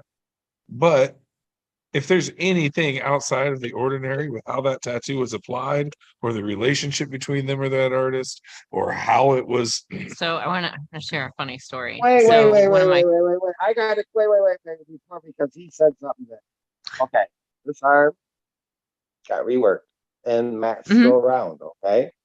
But again, Matt, I'm not 100% sure how good his cover up work is. And I didn't want to get into it with him about it and that, because I decided what went there, but now I want to cover it up, and that's not on Matt. And again, my sleeve was not 100% exactly how I wanted it. I wanted it more realistic than what it ended up being initially. So that was another reason why I wanted the rework done by another artist, because Johnny Andres, I know, can do that type of work. Johnny is local. Matt's not local. Matthew's not local. So, that was my decision on the way I went and did it. I don't think it's a dick move. I think but You you're know, talking with you. cover up, not rework, right? Well, it got reworked too. It's a cover Right. up and rework. I mean, I'll say is this too. totally Like, rework. I have 3 artists on me of people that I would consider very good friends. That being you, Vaughn, Derb, and then my buddy Jamie Hickey. Love all 3 of those people dearly. I would, if they are around, nobody will touch their shit except for them. I think the other tattoos I have that are from people who I'm not particularly close with, it's my body. Like It's I about have, that connection. That yeah, you I have, with I have, it. it's my body. I have no qualms with I mean, it. it's If my like I vision's wouldn't let changed where anyone I'm at in my touch- life. Oh, go I ahead. wouldn't let anyone touch Megan's work. I wouldn't let Yeah. anyone touch Yeah. Randy's work. Yep.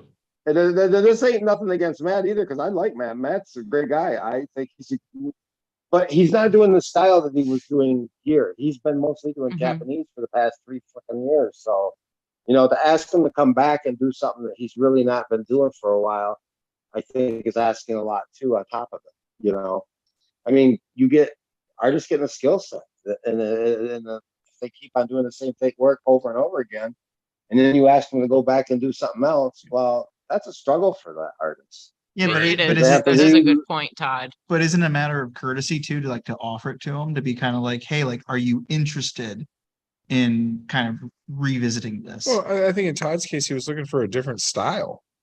No, He just- wanted something that was completely No, different. I don't think No, I so, get- I because get that. you're the ultimate thing is you're the one that bought it. Okay, it's No. up Right. to you to decide if you want to go back to them. Because I don't think that there's other collectors out there that think that they all of a sudden they feel obligated that they have to go back there, and I don't think that obligation is. I mean, I've got relationships with most of my artists, and I've got some close ones with a few other. I mean, with some of the artists that work hard versus other ones. I mean, I'm all friends with them all, but there's degrees of friendship too. yeah. And that, like Mhm. Megan, And Randy, I would never ever have anyone touch their work. I would not Yeah. do that. I mean, It's a fair point. that's And, just something- as a new collector too, that's something that I'm really excited about, getting more work done by people who I consider friends now. Like now that I'm like into this community and stuff like that, like being able to be like, oh man, like it's not just like I'm going to this fucking tattoo shop. You I'm gonna have like start all these appreciating strangers. that like Homies only spiritual policy. connection. I got a homies I only. mean, I'm policy. sure 100%. Tony has the same feelings about that with relationships with the artists. I mean, you do build them up when you get tattooed. Mhm. I mean, it's such Right. an intimate thing to go through. I mean, Tony, I'm sure did you he's say you're- friends with a lot of ton of artists. Did you say earlier how many artists you have? Yeah, about 50. Wow. Wow. And yes, That's I, wild. How many artists have worked on me? We pause while she thinks. Oh, you can carry on while I figure Oh, this Tony out. can carry on. and I feel like going back to somebody to retouch it. I would want the same artist to go back to and retouch it up. And You've done that a couple. I've done it a couple times, and most of the time a touch up, is free. And then I think there could be a distinction to make with is I need this touched up, or do I need a second session? Yeah. That's Yeah. fair. That's really fair. That's Mhm. fair too.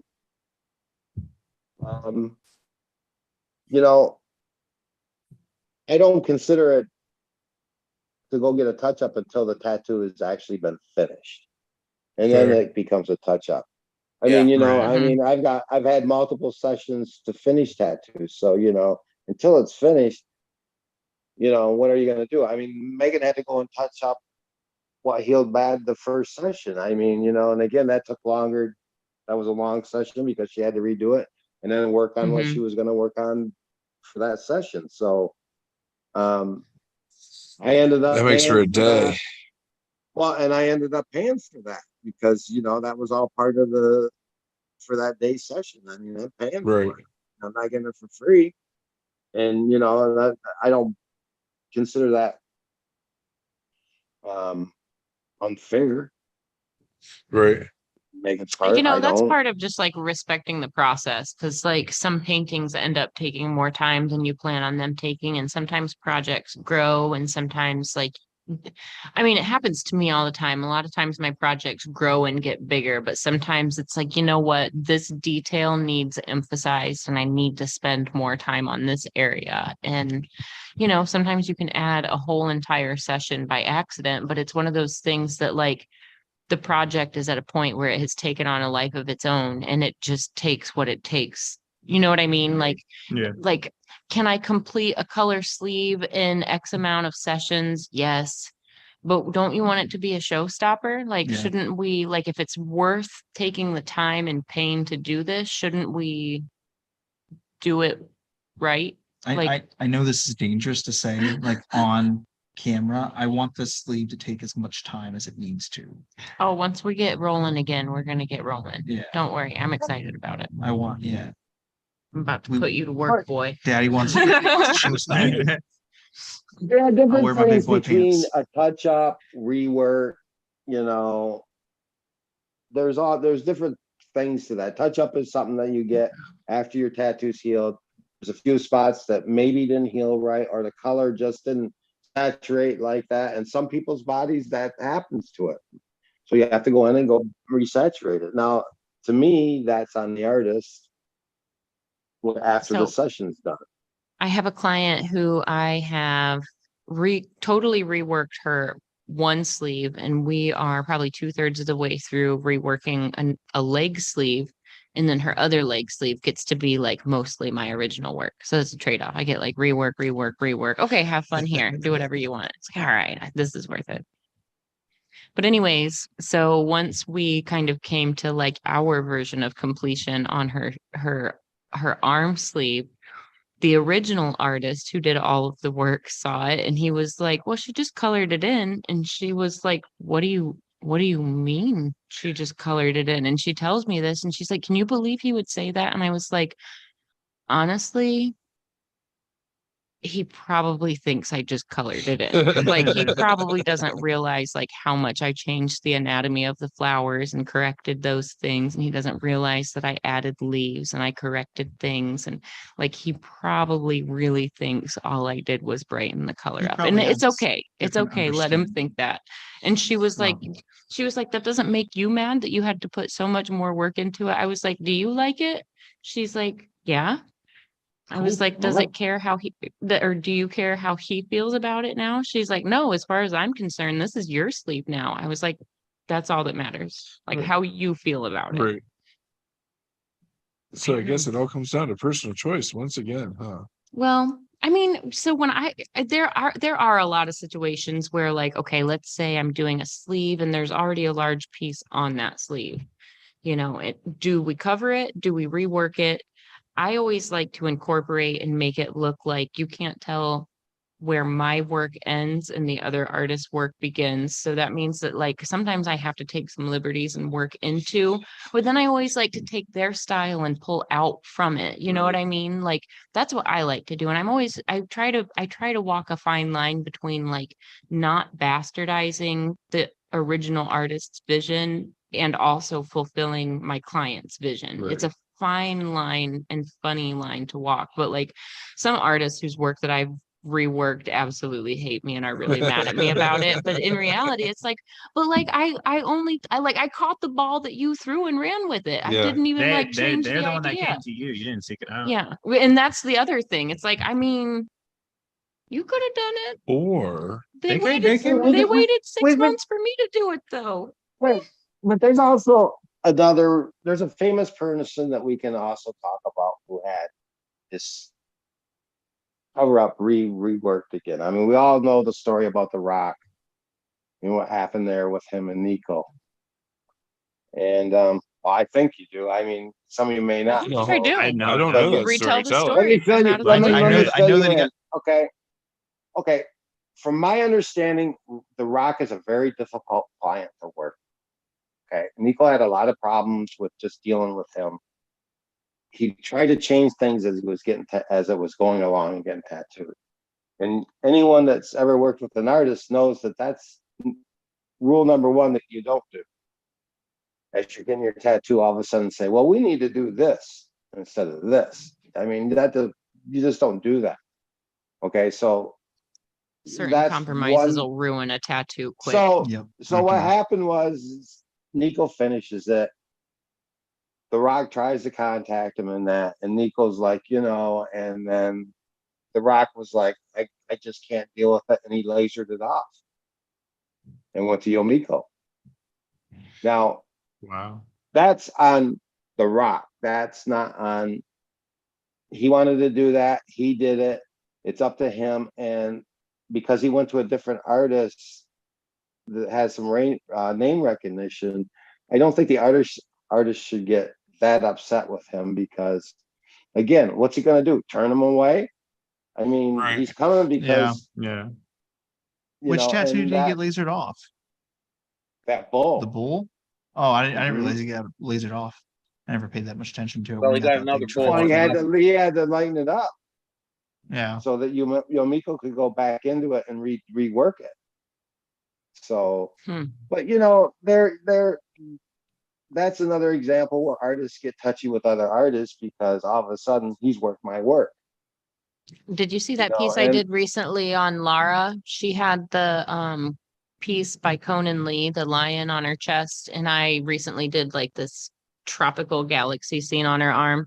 So we like connected and reworked all of it. But she called Conan ahead of time. Like they're still friends. They still talk regularly. But she talked to Conan and she was like, hey, do you mind if I have Fawn rework this and pull color into it? And he was excited to see it happen. And I think the way that she went about it was the respectful and right way Right. for a Yeah, collector to go absolutely. about it, to be like, hey, I still love this piece, but I've collected from this artist. Do you care if they work into it? And in that situation, like, I think he was just so excited to see, like, because it was a 20-year-old piece. So, Conan's grown so much as an artist and painter in 20 years that, Right. I think he was really excited to see like just a modern version of the same tattoo. And that's a piece that like I respect him as an artist. So like the whole time I didn't want to change anything about it because he is an artist I respect and look up to. But how do I enhance this and make it look like a combination of mine and his modern work? Oh, and did I mention that this ties into a Derb Morrison piece on her back? Oh, So like there was a lot of like, no challenge. Yeah, we, but- we know him. but like, and then to make it all look like where does one stop and the other start? Like that's because Derb's work doesn't look anything like my work. This is But true. This is No very way. true. His neo-traditional doesn't butt up nicely next to your paint release off stuff.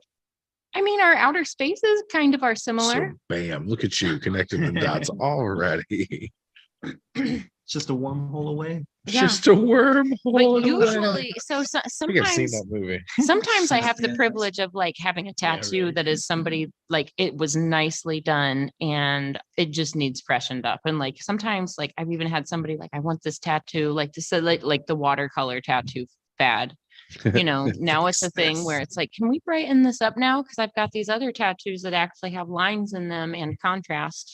And so And sometimes look how well they held sometimes up. it's literally like all I got to do is like fill up a single cap of Kurosumi and set up a single liner and like throw lines in there, and So it magically is a nice tattoo. Like By everything was Kurosumi, there you but mean lines. what? That's black tattooing. There we This is go. my preferred ink of choice. I'm giving away my secrets if you're paying attention. Oh, that super dark black that I achieve when I do black and gray. What? Old What? school? Old school. Yeah. Like it works best, huh? I mean, Yes. I still use like traditional painting materials and things like that. Jordan and I just had a really nice lesson about Damar varnish and why that's the appropriate varnish for oil paintings. And it was nice. It was nice to I pass saw- down that Yeah, knowledge. I saw him finishing his one painting. Yeah, Actually I'm made my old head school hurt just though. watching. I feel like if it was good enough for the masters for the last several hundred years before me. Did you see that someone threw cake at the Mona Lisa? It's okay because it's behind bulletproof glass. I've read the same, thing, but like, what a douche. He was like this British hipster looking kid.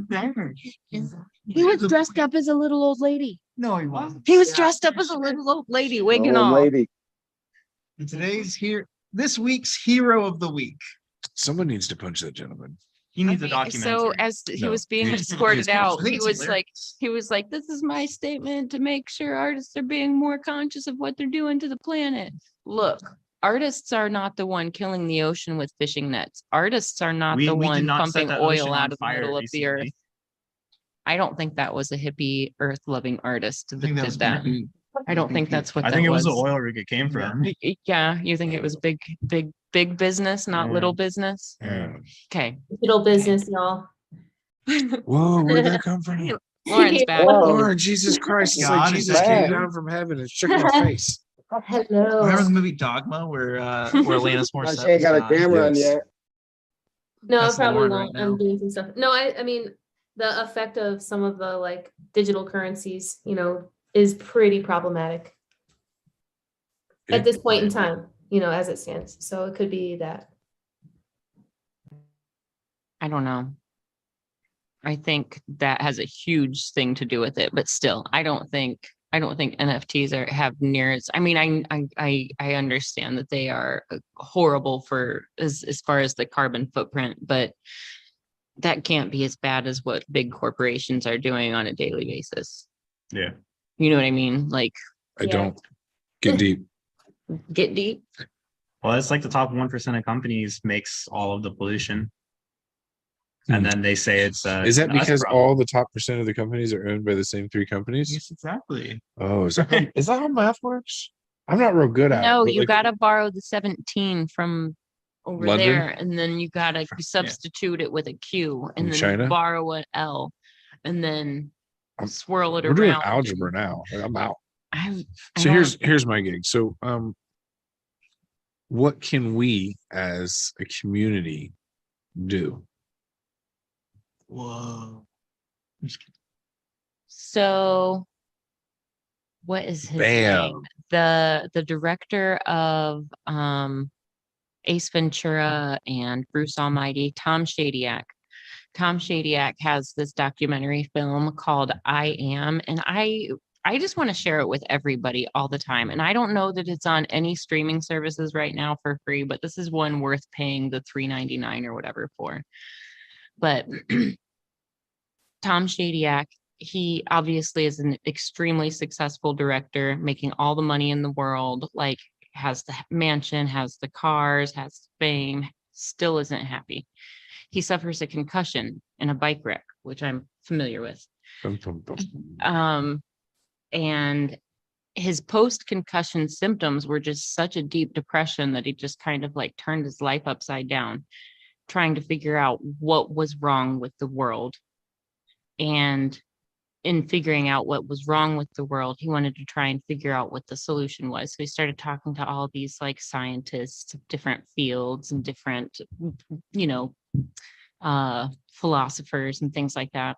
But the question is, what is wrong with the world? I am.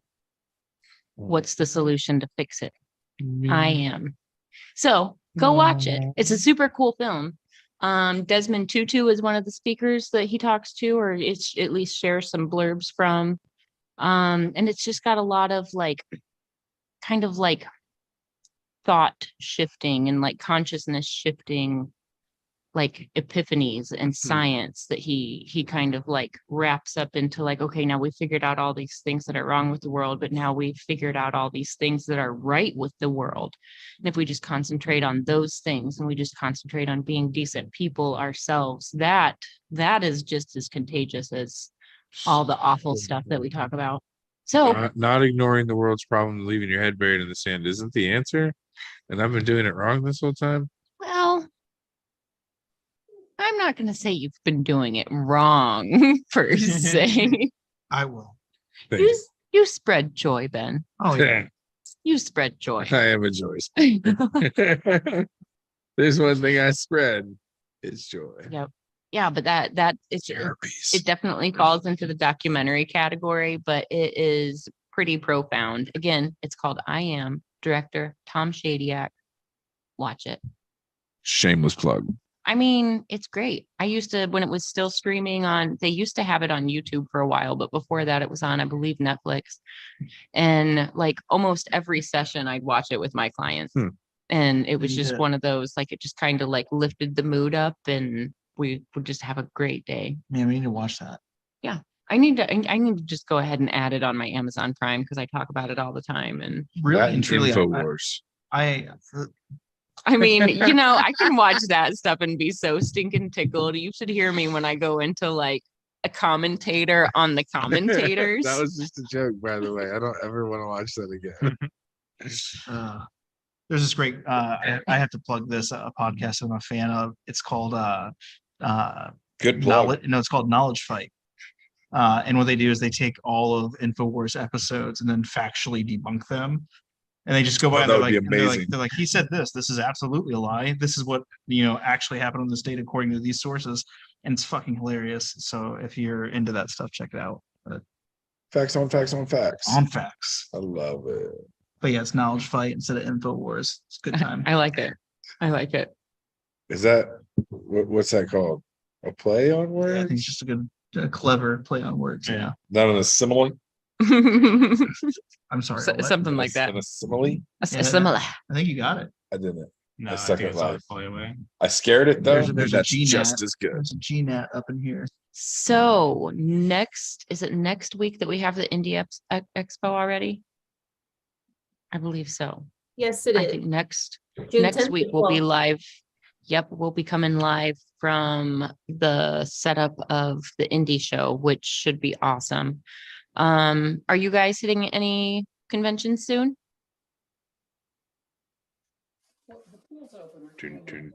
You're muted, Todd.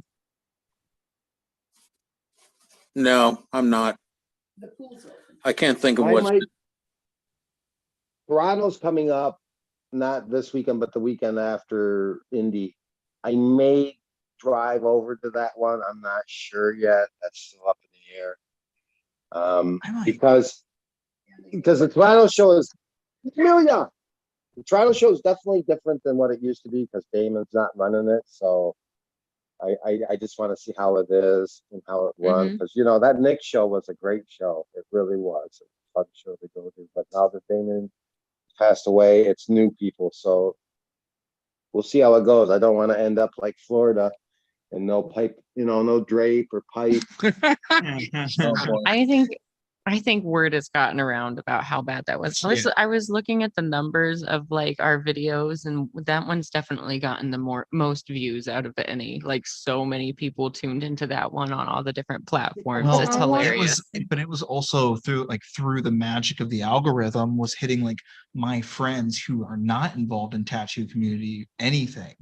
It was hitting their feeds. Oh wow, really? Like it was seen by like people Yeah. who are not. It was seen by It was people. seen by people. Yeah, it was seen by a lot of shit. Masses have Sure. seen. Yeah. So, Well, what other conventions are coming up? I mean, Rubber City's coming up at the end of July, right? That's What's at Rubber the end of City? July. is that an Akron? It's an Akron. July Yeah, 29th to Akron. 31st.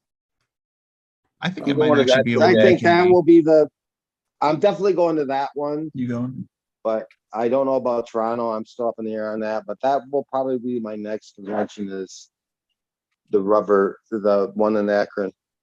Yep, that one's the 29th through the 31st of July. Yeah. Man, see there's going to that be one, some good man. shows coming up. Where And then we where got do you House where are City. you from, Tony? I'm in Maryland. Okay. All right. So kind of There's central not- to go up and down the coast. Yeah. Yep, there's not a lot going on over there anytime soon. There's, though. You're there's The a- biscuit restaurant at your airport is amazing. I'm just throwing it out there. Thank you. What- We go to, half there's of a, your there's a entire airport. there's a Battlefield Tattoo Expo in Gettysburg. That's not too far from me. July 8, 9, and 10. Oh, July 8, 9, and 10, she says. And there's a new one that's going to start in Hagerstown, which is not too far from me. They're calling that one Appalachian, That's in September. and that's in September. I'll be definitely at both of those. West Virginia, West Virginia, we always go to. mid-August, 19th. I love West That's Virginia. August. Okay. Nice. The pool's open. You coming I'm to a pool boy. Phoenix? Phoenix. No, No, most of the summer I don't get tattooed because we have a pool, so I take care of the pool all summer. And I'll start up tattooing again, getting tattooed, fill up these spots probably in the fall. I took last summer off and then never came back on. Whenever you're ready, I'll make time for you. Yeah, let's do it. You Let me know. know. But it's one of those just like you never. I have to either keep the train running, or it dies, and then I'm like, tattoo it. I mean, Well, It's okay. It's not a race. bullshit. It's I mean, I know you and Derb have a race, but See, like for so, I mean- average people, Yeah, it's for not a average race. people, it's not a race. No, I definitely go through swings, but I generally I'm like, no, I don't want to get tattooed during the summer. But I'm at the point where it's like, I need to get some shit wrapped up. So let's get it I on. think I want to do more conventions with you. I No. mean, Here let's in do Union. it. No. But we I definitely mean, want to take this podcast on the road at more of them. We definitely want to Yeah. do that. Me and Fun have been talking Yeah. about that. yeah, we've definitely like the more creative people we have involved that can just like take the equipment and pick up and go and make it happen, like the less pressure there is on each and every one of us. Like, Yeah. you know what I mean? Like, for instance, like it doesn't have to be just me and Todd at each of the shows together. It works out great to have two people, like just for the simple, like it's easier to talk to people with two of us where we can just bounce the conversation back and forth. And you know what I mean? Like sometimes in conversation, one of us just has a better natural chemistry to whoever we're talking to and things like that. It's just easier to do, like one person having a backpack with all the heavy stuff, the other person Yep. talking, like all of that. Full in the mouth, huh? But my goal is to start hitting as many conventions collectively as we can so that we can start sharing those competitions, like to be able to share the overall male the way that we did this week. And last week we talked about and shared a little bit of the overall female competition. I think that's pretty cool. And if that's content that we can capture and we can share every week, that gives us new, fresh tattoos and new artists that we might not have even heard of. And that includes other collectors. The availability to Taproot is always amazing. Mhm. And the more conventions and the more people you get in front of and the more places we're able to hang our banner and the more people's hands we can shake, Mhm. it's how you spread out. I'm a big fan of ground up. Yep. And if you guys want to go and get in the people's faces, it's the easiest way to tell people what we do. Like, Yeah. we Yeah. talk about Oh, collections of tattoos. Yeah, man, I'd totally be down for Well, that. Like, just conventions like going are- to the shows, getting tattooed. Yeah. And do it for the podcast. Little by little, we're Mhm. getting more and more professional, and That could be a tattoo collecting 101 t-shirt. Do it for the podcast. Do it for the show. do it or for- not. Or not. That sounds super Well, the other sketch. thing about, the other thing about conventions is you meet great people at it. You know, I've met so many people at it. You know, and you meet new ones every once. So Yeah. you know, Same. I met him a few years ago. He's a great guy.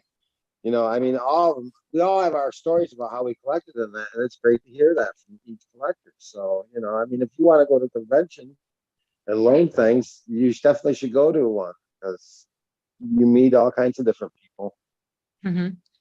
I mean, we've talked about it before, Todd, even before I ever knew you, like just seeing you at Hell City, seeing you compete, that affected the way that I collected years before we even knew one another.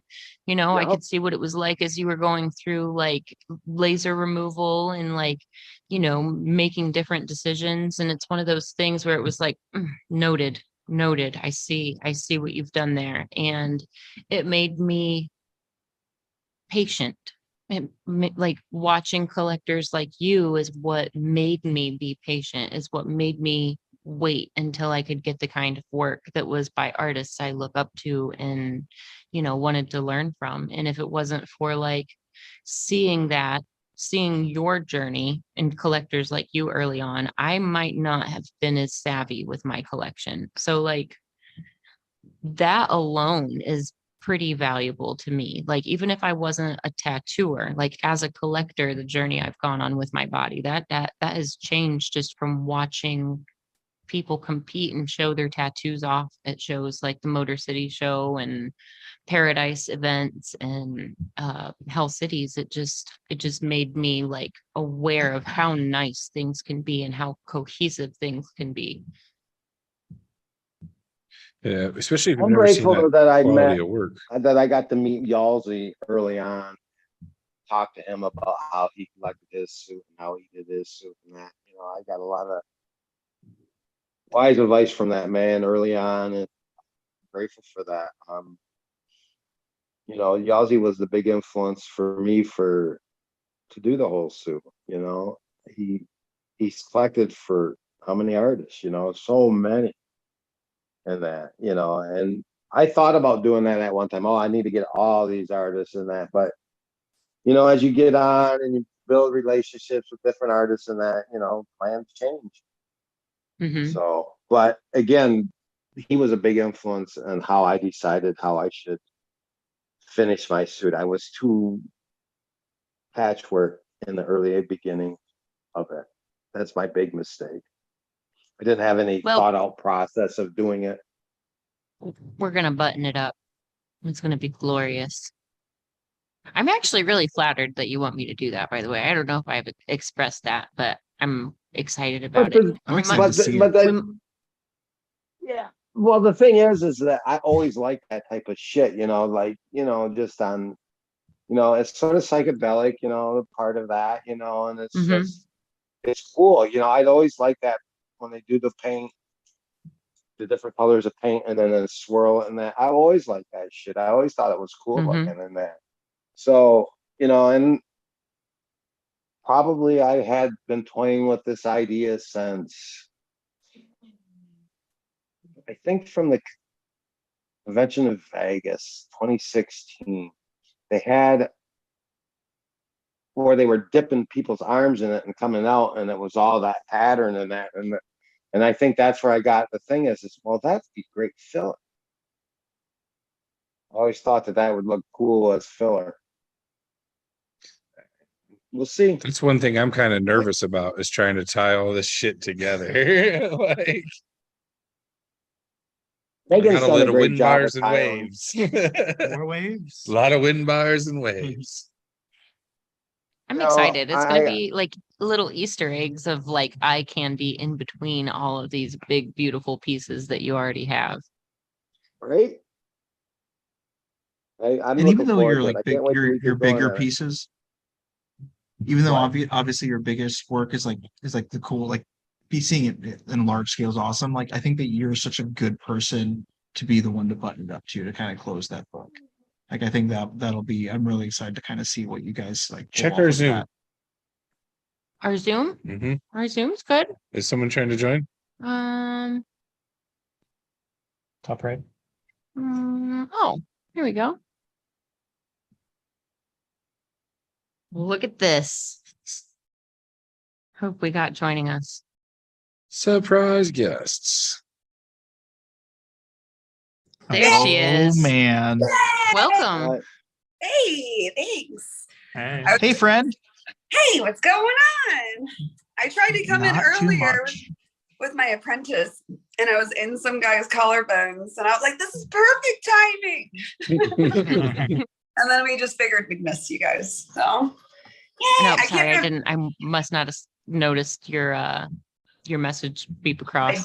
My bing bing. No, it's okay. I figured you guys were in a heated discussion, or you're done for the night.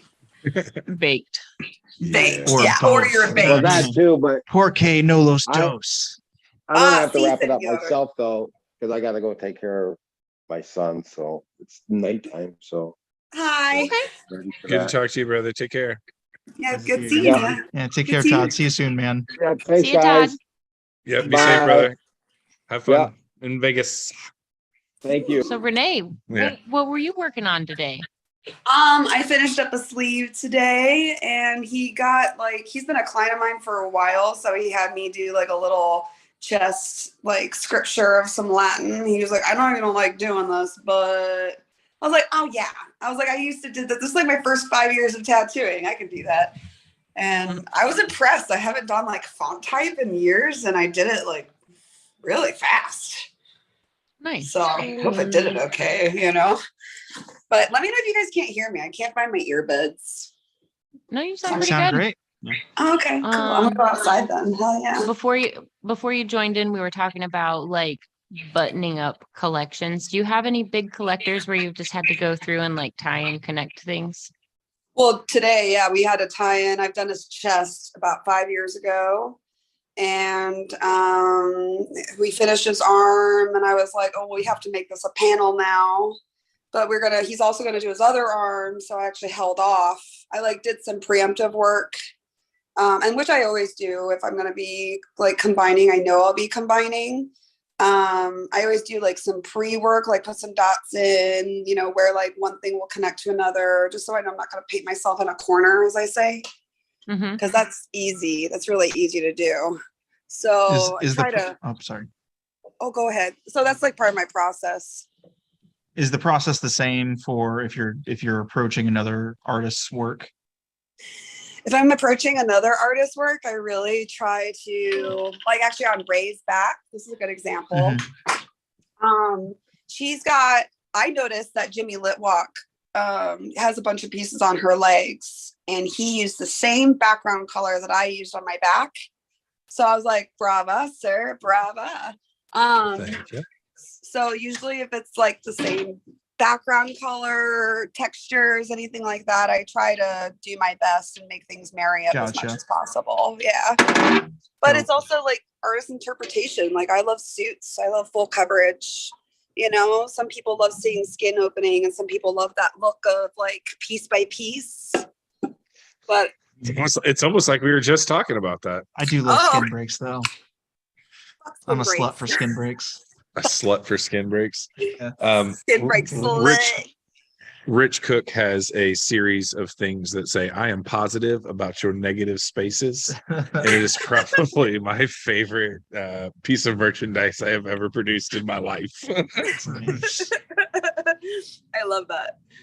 Yeah, it's good. It's real good. Well, I mean, you can have fun with negative space for sure. Like, I got to study a lot of Maori tattoos with Maoris, and most of their work is like actually negative space. Yeah, flex.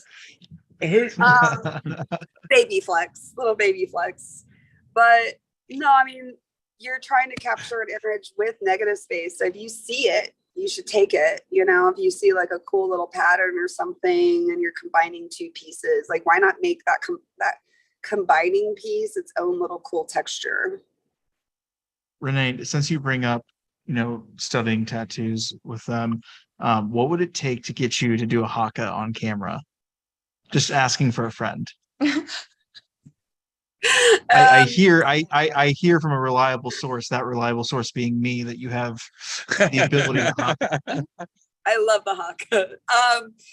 Let's see, if I'm 3 White Claws in, I'll probably just do it.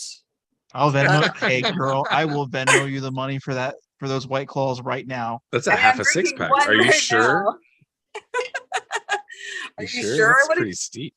I was talking to Lauren. I was talking to Lauren about finding an excuse to, or no, she's up in Wisconsin. I was talking to Micah also about finding a excuse to, or I'm sorry, talking about Ray, to go out to go see you guys. So I think a haka might be a very good excuse for that. I think so, because it's really powerful live. You know, it's you got this lovely corridor that you stand in, like it's framed so well. The internet will love it. What about film it? Love it. Yeah, the internet will love it. Not you, the internet. We're in it for the internet. I gotta loosen up. You know, you're like chanting to the gods. I gotta loosen up. I'm too white to do the haka right now. But I will send you some video footage of my friends practicing it before an event, and that's really fun. I love a good haka. Send it over. Dude, it's beautiful. And then all the women start singing this crazy thing, and then I'm like, I don't know what's going on. Yeah, for sure. My only pass even being there was the fact that I was holding a 2-year-old Maori kid.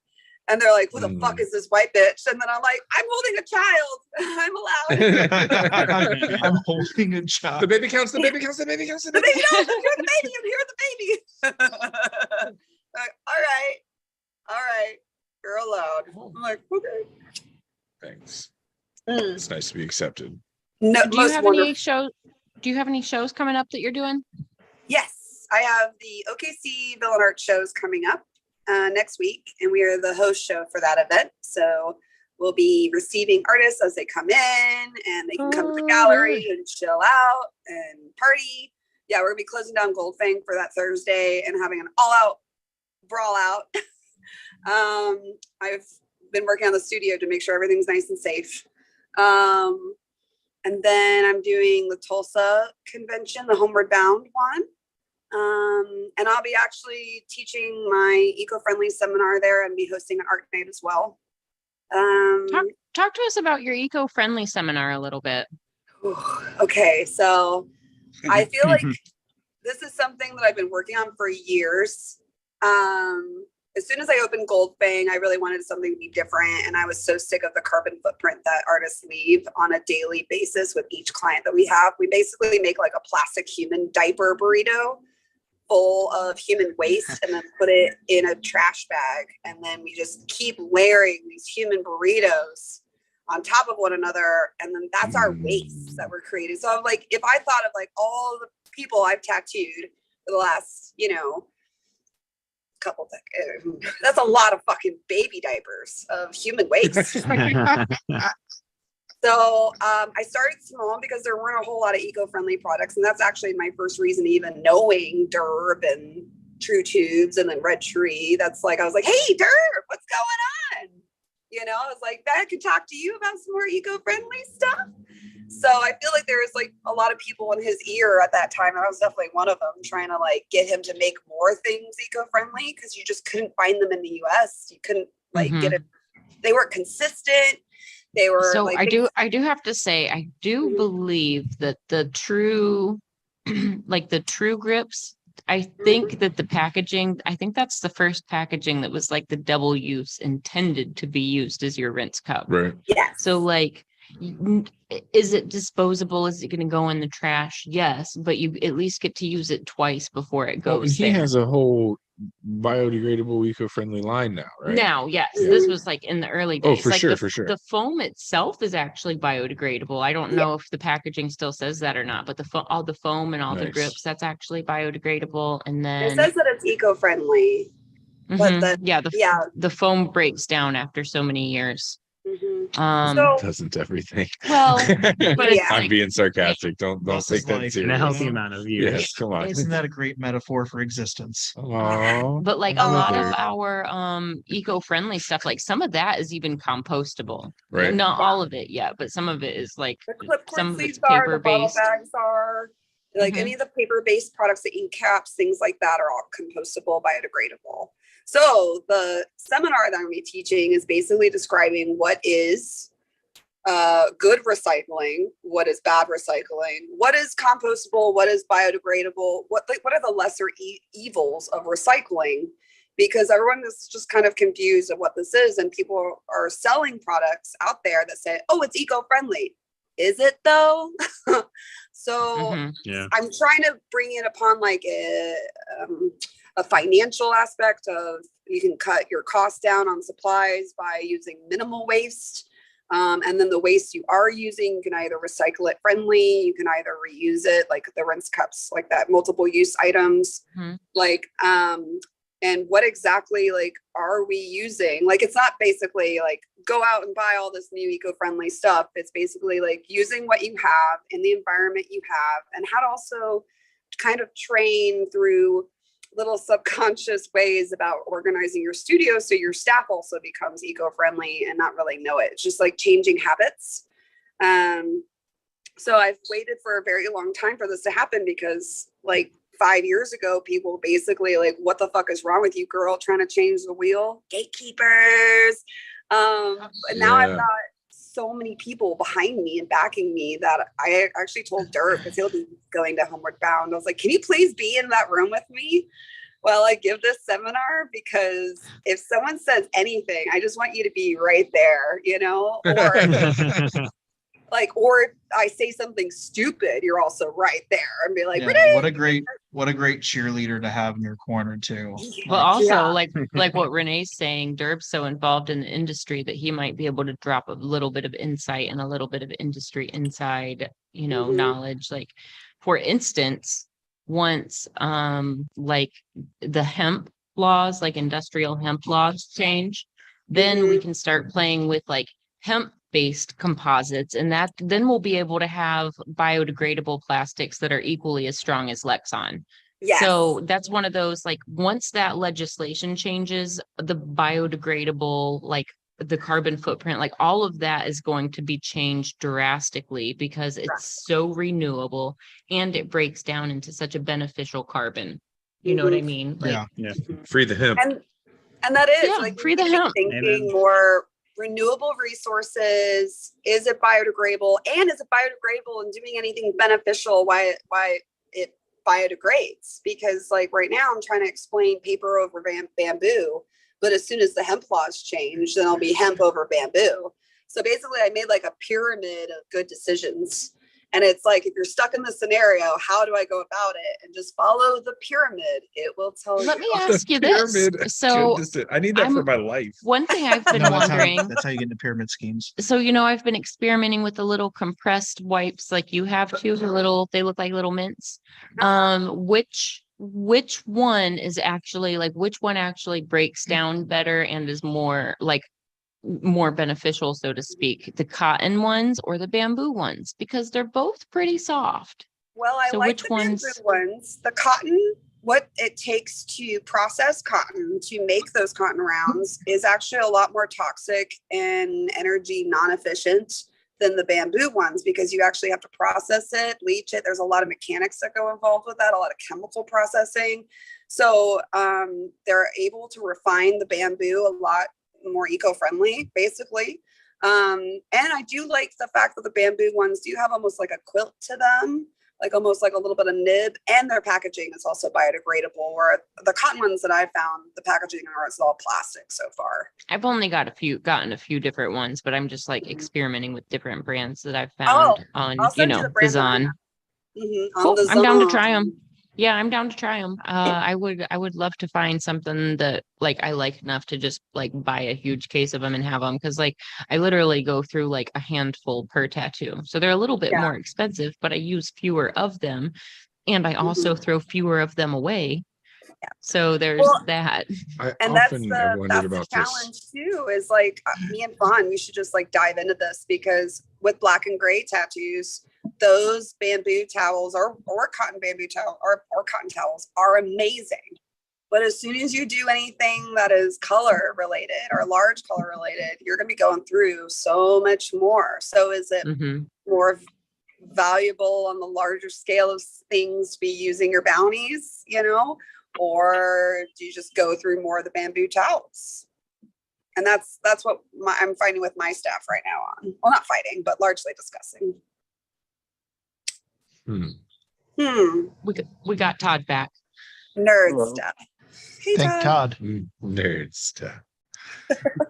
I've often wondered about decomposing rates because camp wipes.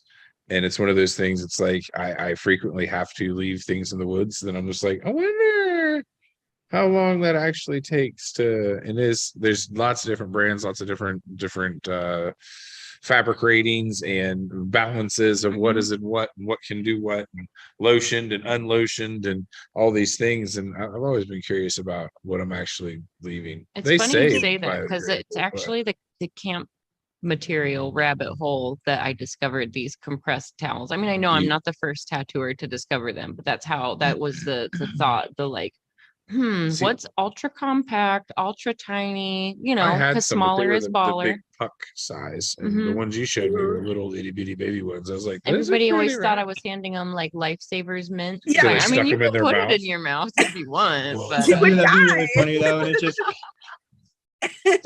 some people might enjoy having the fabric in their mouth shoved in there for Ben just came up with a new fetish.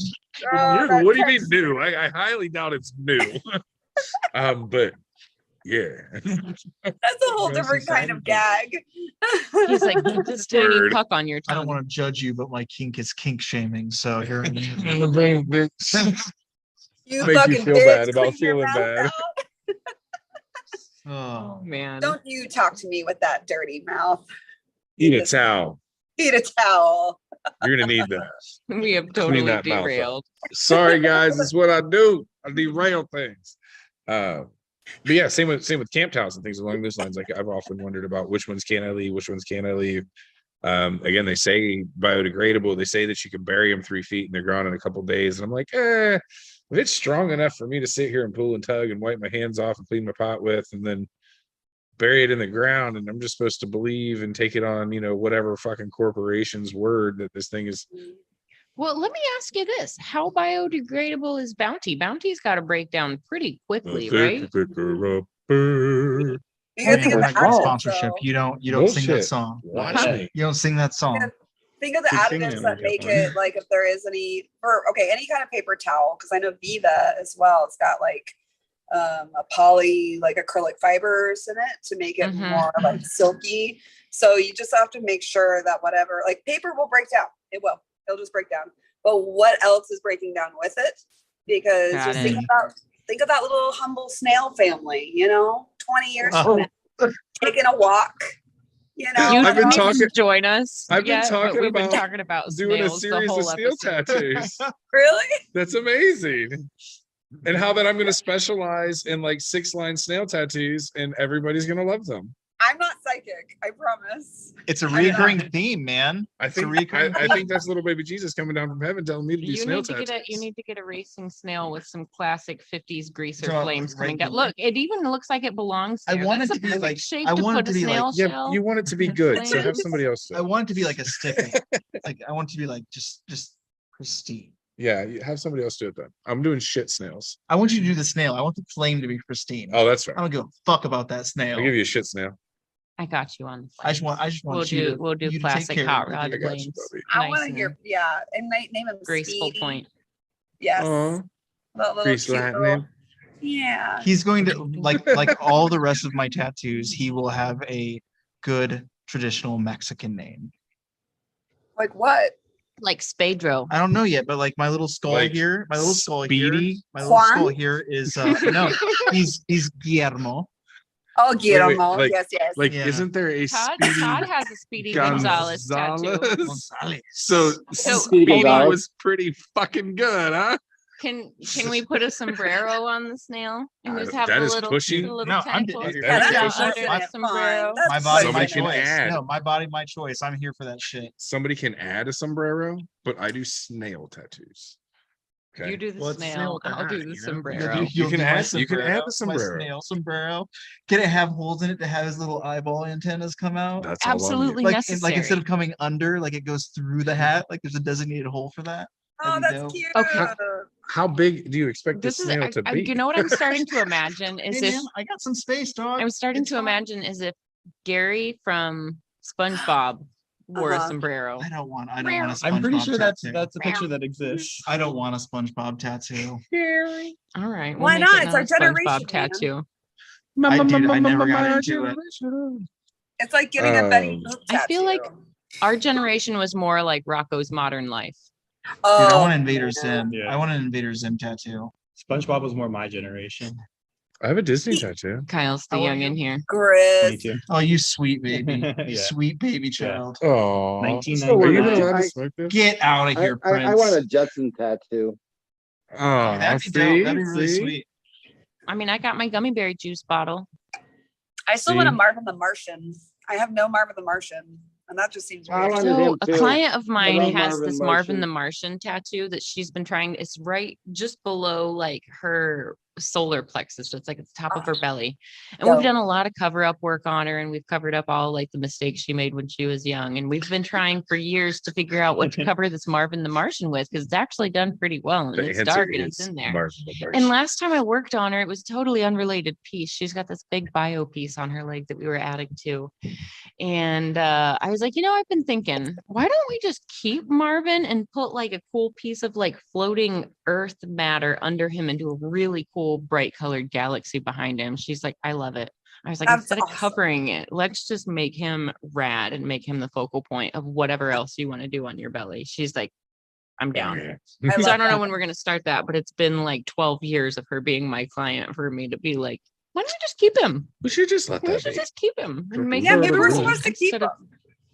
I Learn think about so it. because like have that. well, and the conversation started was like, do you still like Marvin the Martian? She's like, he's still my favorite. I was like, You guys want Just to talk keep about him. another very specific No. generational tattoo. I'll fight Huh. for you right now. Tweety bird. Positivity. Ooh, the Tweeties and the Oh. Tazzes. But You know, you know I- the exact, I did my Yosemite first Sam. Taz. you know exactly what that person looks like. Oh yeah. No, I did my first Taz 3 years ago. And I was so pissed because I started in 2006. So I was so pissed that I never did a Tweety Bird. I never did a Taz. Like people would dance it in front of me. My coworkers would do them. I'd be like, bah, bah, bah, bah, bah. And finally, this man came to me for a cover up of a little Taz, a Reaper Taz. And I was like, Reaper no. Taz with that. Yeah, I was like, no, what if we do it larger on your arm and make it dope as fuck? And so I called, this is good for tattoo collecting. I literally called all the old timers I knew and showed them the picture of the Reaper Taz. And I say, do you remember the original flash of this? Because I'm young.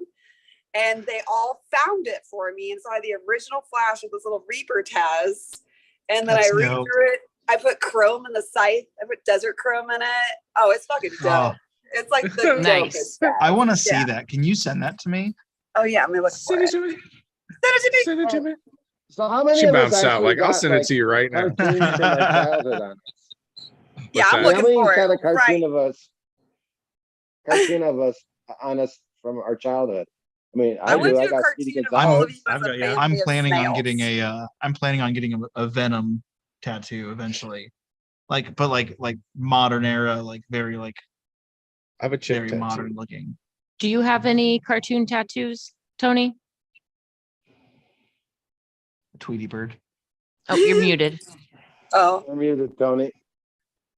do you guys know who the Venture Brothers are? Yeah. I have 2 of their tattoos. Johnny, is it Johnny Venture? No, like Wow. the Venture Brothers. Oh, I know of it. I don't know It's much about it, though, obscure. but it does ring a Oh, bell. here it is. I Wow. found it. I feel found so it. attacked. I'm gonna text it to you. Okay. Hold on. Wait, I got this. Text it to me and I'll pull it up on You're Instagram. muted, Tony, if you didn't know that. There you go. Okay, Remember found the it. little Sent it to you. microphone? Push it. It's like a really haphazard photo of my Instagram and a yes. black box where my screen once was, but you can see the tattoo. So, Tony, you got any cartoon tattoos from your childhood?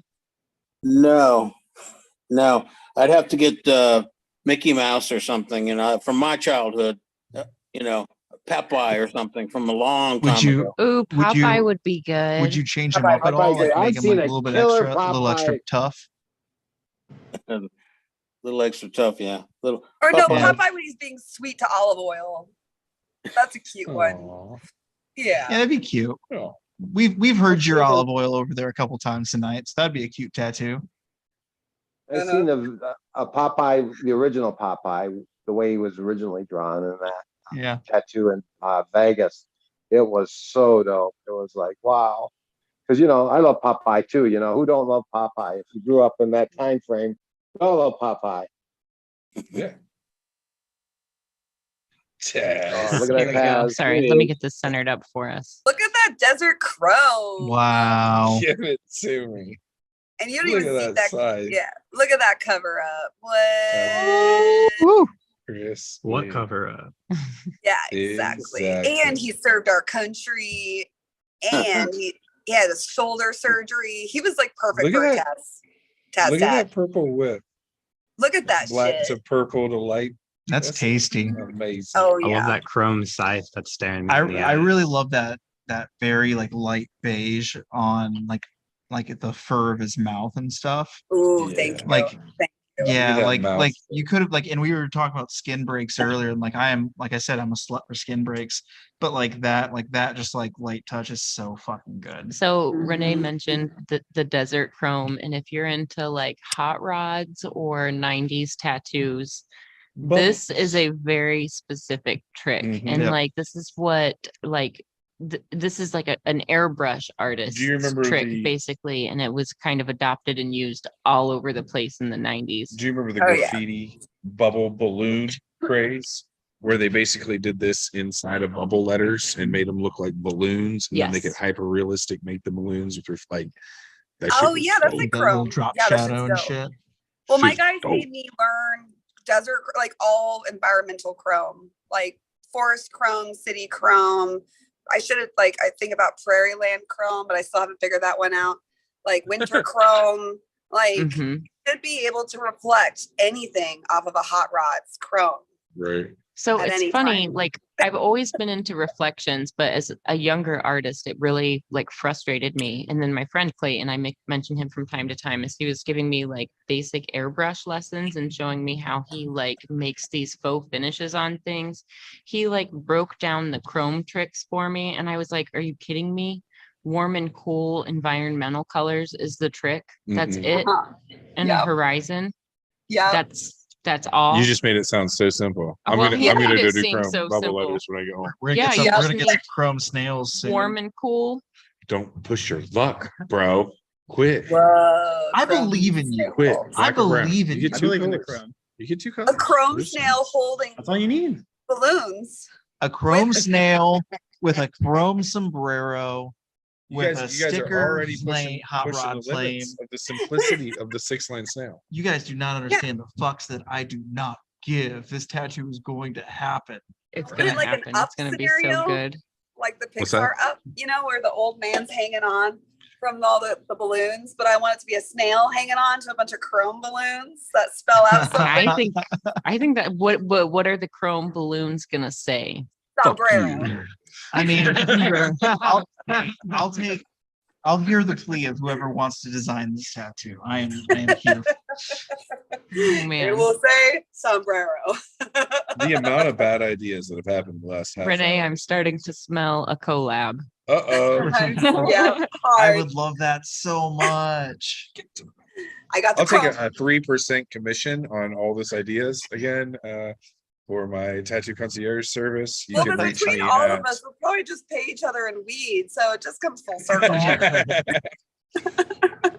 You bring some, I'll bring some. It'll all work out in the end.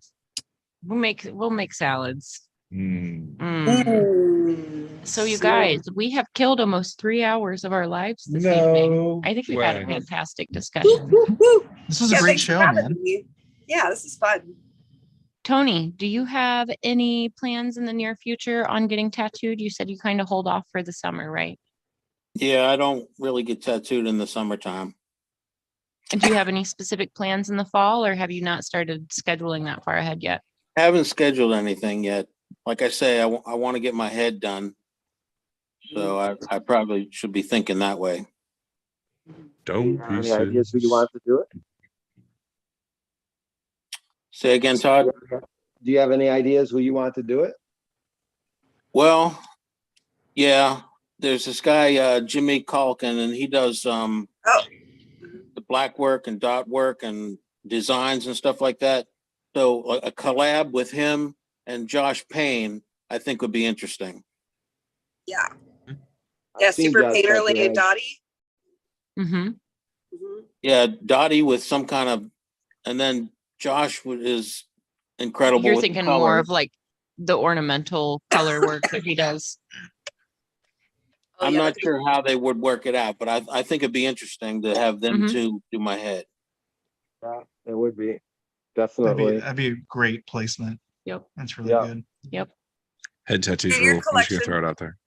Your collection, You were dude, by the like, way, you were is like rad. Tony. poo-pooing on it earlier. Thank What'd you say? Yeah, it was great judging you and seeing everything up close, and I got to like defend your, like, everyone asked me why I picked you, and I was like, he's got so many years of cool shit versus, You know, someone's got a that's lot of something cool shit we really quickly. Thank you. Yeah. that's something we didn't talk about earlier, and that is something that does weigh heavily to some judges. Is like, this guy has been collecting for years. There was Yeah, respect. when we were in Tampa, the train wreck show, there was a collector that showed up that had like a full like traditional Japanese bodysuit, but like this was a bodysuit that was done in the 90s, and it was really nice, Right. like for work that was being done in the 90s, and it was aging well and it was holding up well. And, you know, I was just up on stage kind of being nosy. I wasn't judging, and I was just like maybe taking a few photos, but I wasn't like trying to capture the whole competition. But I got to hear like the judges talking about how that was older work and it was aging well. And, you Right. know, it was almost like because it was older, it did weigh a little bit differently and it did get judged a little bit differently because things have changed so much. Yeah, the techniques weren't available. Mhm. The technology's different. The machines themselves are different. The inks are Pigments. different. Yeah, everything. Well, the way they judge now is an older tattoo. I think I don't put older tattoos in because they're not judged. It have to be a new tattoo to win anything. No, that's actually lower in points for me. Like, Really? yeah, I want to see the tattoo's worth. And for me, worth, it means timeless because you're making these impressions on your skin. Yeah. with a tattoo. So for That me, is- if it was just done, it looks great versus it still looks really fucking good and it's years old, I'm gonna pick Yeah. years old. How did it age That's out? true too. When I've been judging a little bit too, and I take that into account. Like, what's this going to look like next year? You know, I don't know Yeah. about this. So I don't know about all that light ass. Well, if you want to see a bunch of old tattoos, I got you. around, you know. Yeah. How did Renee get muted? But there are some conventions that will not let you put fresh tattoos in. There are some that they have to be healed. Oh well, And- even and if they're that's like a it. month. I think Yeah. most they have to be either done at the show or totally healed. And like I've definitely been in judging situations where it's like, that's not quite healed yet. That's still a little shiny to enter. Like that's Yeah. like I can't see what's gonna be what. You know what I mean? You know how sometimes it's like, you just pulled those last few skin flakes off 5 minutes ago. Yeah, because everything's gonna No. look vibrant still. Like highlights are gonna look like they were just done. Like Yeah, the let darkest it be at darks will least- dark. At least a month settled in, I'd say. At least. Do you guys agree? Like a month settled? Maybe a little bit I don't judge longer. tattoo Feel- I think competitions. Fine, 3 you months tell is a us. better. I think 3 months is a better. I think 3 Yeah. months is better. I agree 3 with months that. is 6 But like months. some people get like right down to the wire on finishing things they want to enter. The last tattoo competition I was in, I forgot to show my newest tattoos. Yeah, that's how it went down. Well, Forgot. Didn't even show them. we got to get to some more shows. Yeah, you're right. I kind of, I kind of am looking forward to some shows where overall is a mixed male and female. I haven't really competed against the boys yet. I've always been in like separate female only category. I Is feel there like a convention once my that does arms that? get covered, huh? Mhm. Is I think there it's a really someplace good that does point. that? Huh? Is there a convention that does that? No, not Motor yet. City. Right. Yeah, Oh, which Motor one? City does. Oh, Motor okay. City. Oh, Motor City. Okay. Yep. Well, I think years ago, women just didn't get as many tattoos as dudes. So now we're like pretty head to head. There's ladies. Wait, so getting do we have an pulled. opportunity to change things? I think Yeah. they're already changing. Yeah, I think it was already discussed while we were up there. And I think Dirk was like, oh shit, we need to do that. Because we were like, why is this male and female? Hmm. Like when Being a life is what it 55-year-old is. dude. Okay, here's the problem for me, okay? And Okay, maybe go ahead. Tony too, is that if you put us in with girls or women, right, Mhm. that are 20 and 30, super hot, and they're fully covered. Mhm.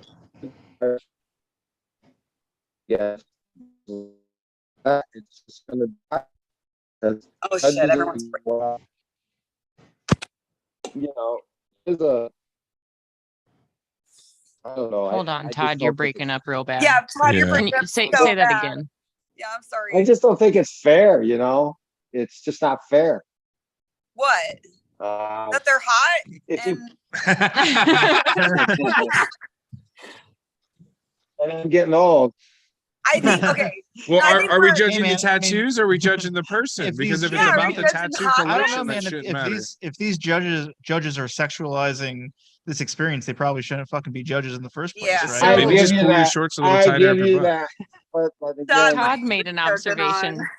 Todd made an observation that like and I was on stage, so I wasn't paying much attention, but Todd made an observation that there were women that were totally topless and mostly nude on stage and they didn't even have like their torsos tattooed.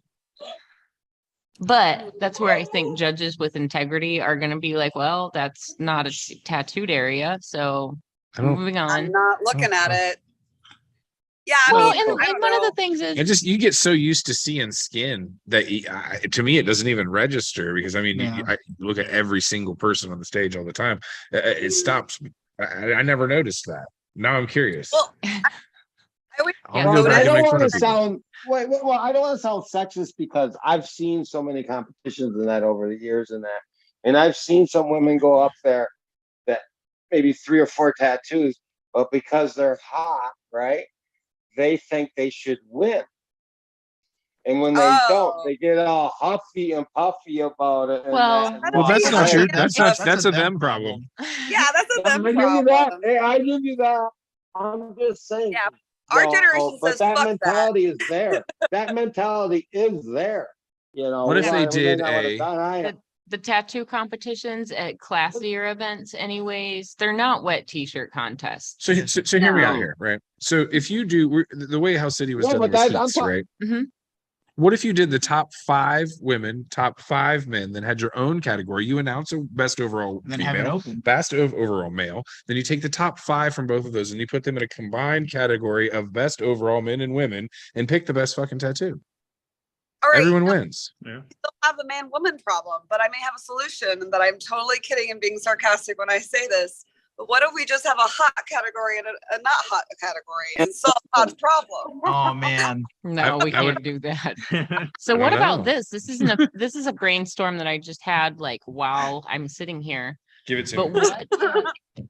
what? Okay, there we go. Stop, stop, So stop. what if there was an award that was like an award that we gave out at the shows that we're able to attend where the like podcast people gave out. yeah, that Dope. people that are like tuning in and watching, they can actually like cast their vote and we can like pick like the people's choice. Like there can be the judge's choice and then the people's choice could be like either a specific category for that show or it could be for the overall, like who did you think was your favorite collector? I'm giving awards for best attitude. Well, and that's what it could be. Like if the award is the show's favorite collector, it could be the collector that had a few good tattoos, but was just so charismatic and loved the camera and like won the crowd over. And So can we talk about the visually impaired gentleman that entered the best overall male because he didn't understand that it was overall collection and he had the one tattoo? oh, That dude was fucking amazing. I don't know if anybody actually had He a was second to super talk cool. to him. he Proud. was He the was one. hilarious. He was the one that did He the Rubik's was. Yes. challenge. And Jeff was yelling at him like, what? Why like you can't? And he was like, I'm vision impaired, dick. I laughed so hard about that. He was such a good sport and had so much fun.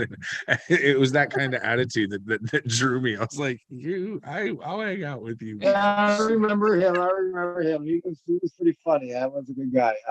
He was fucking hilarious. Yeah. And he had a solid It ass was. arm. Like that tattoo was amazing. I mean, Yeah. but It was. made me laugh. He was cracking me up.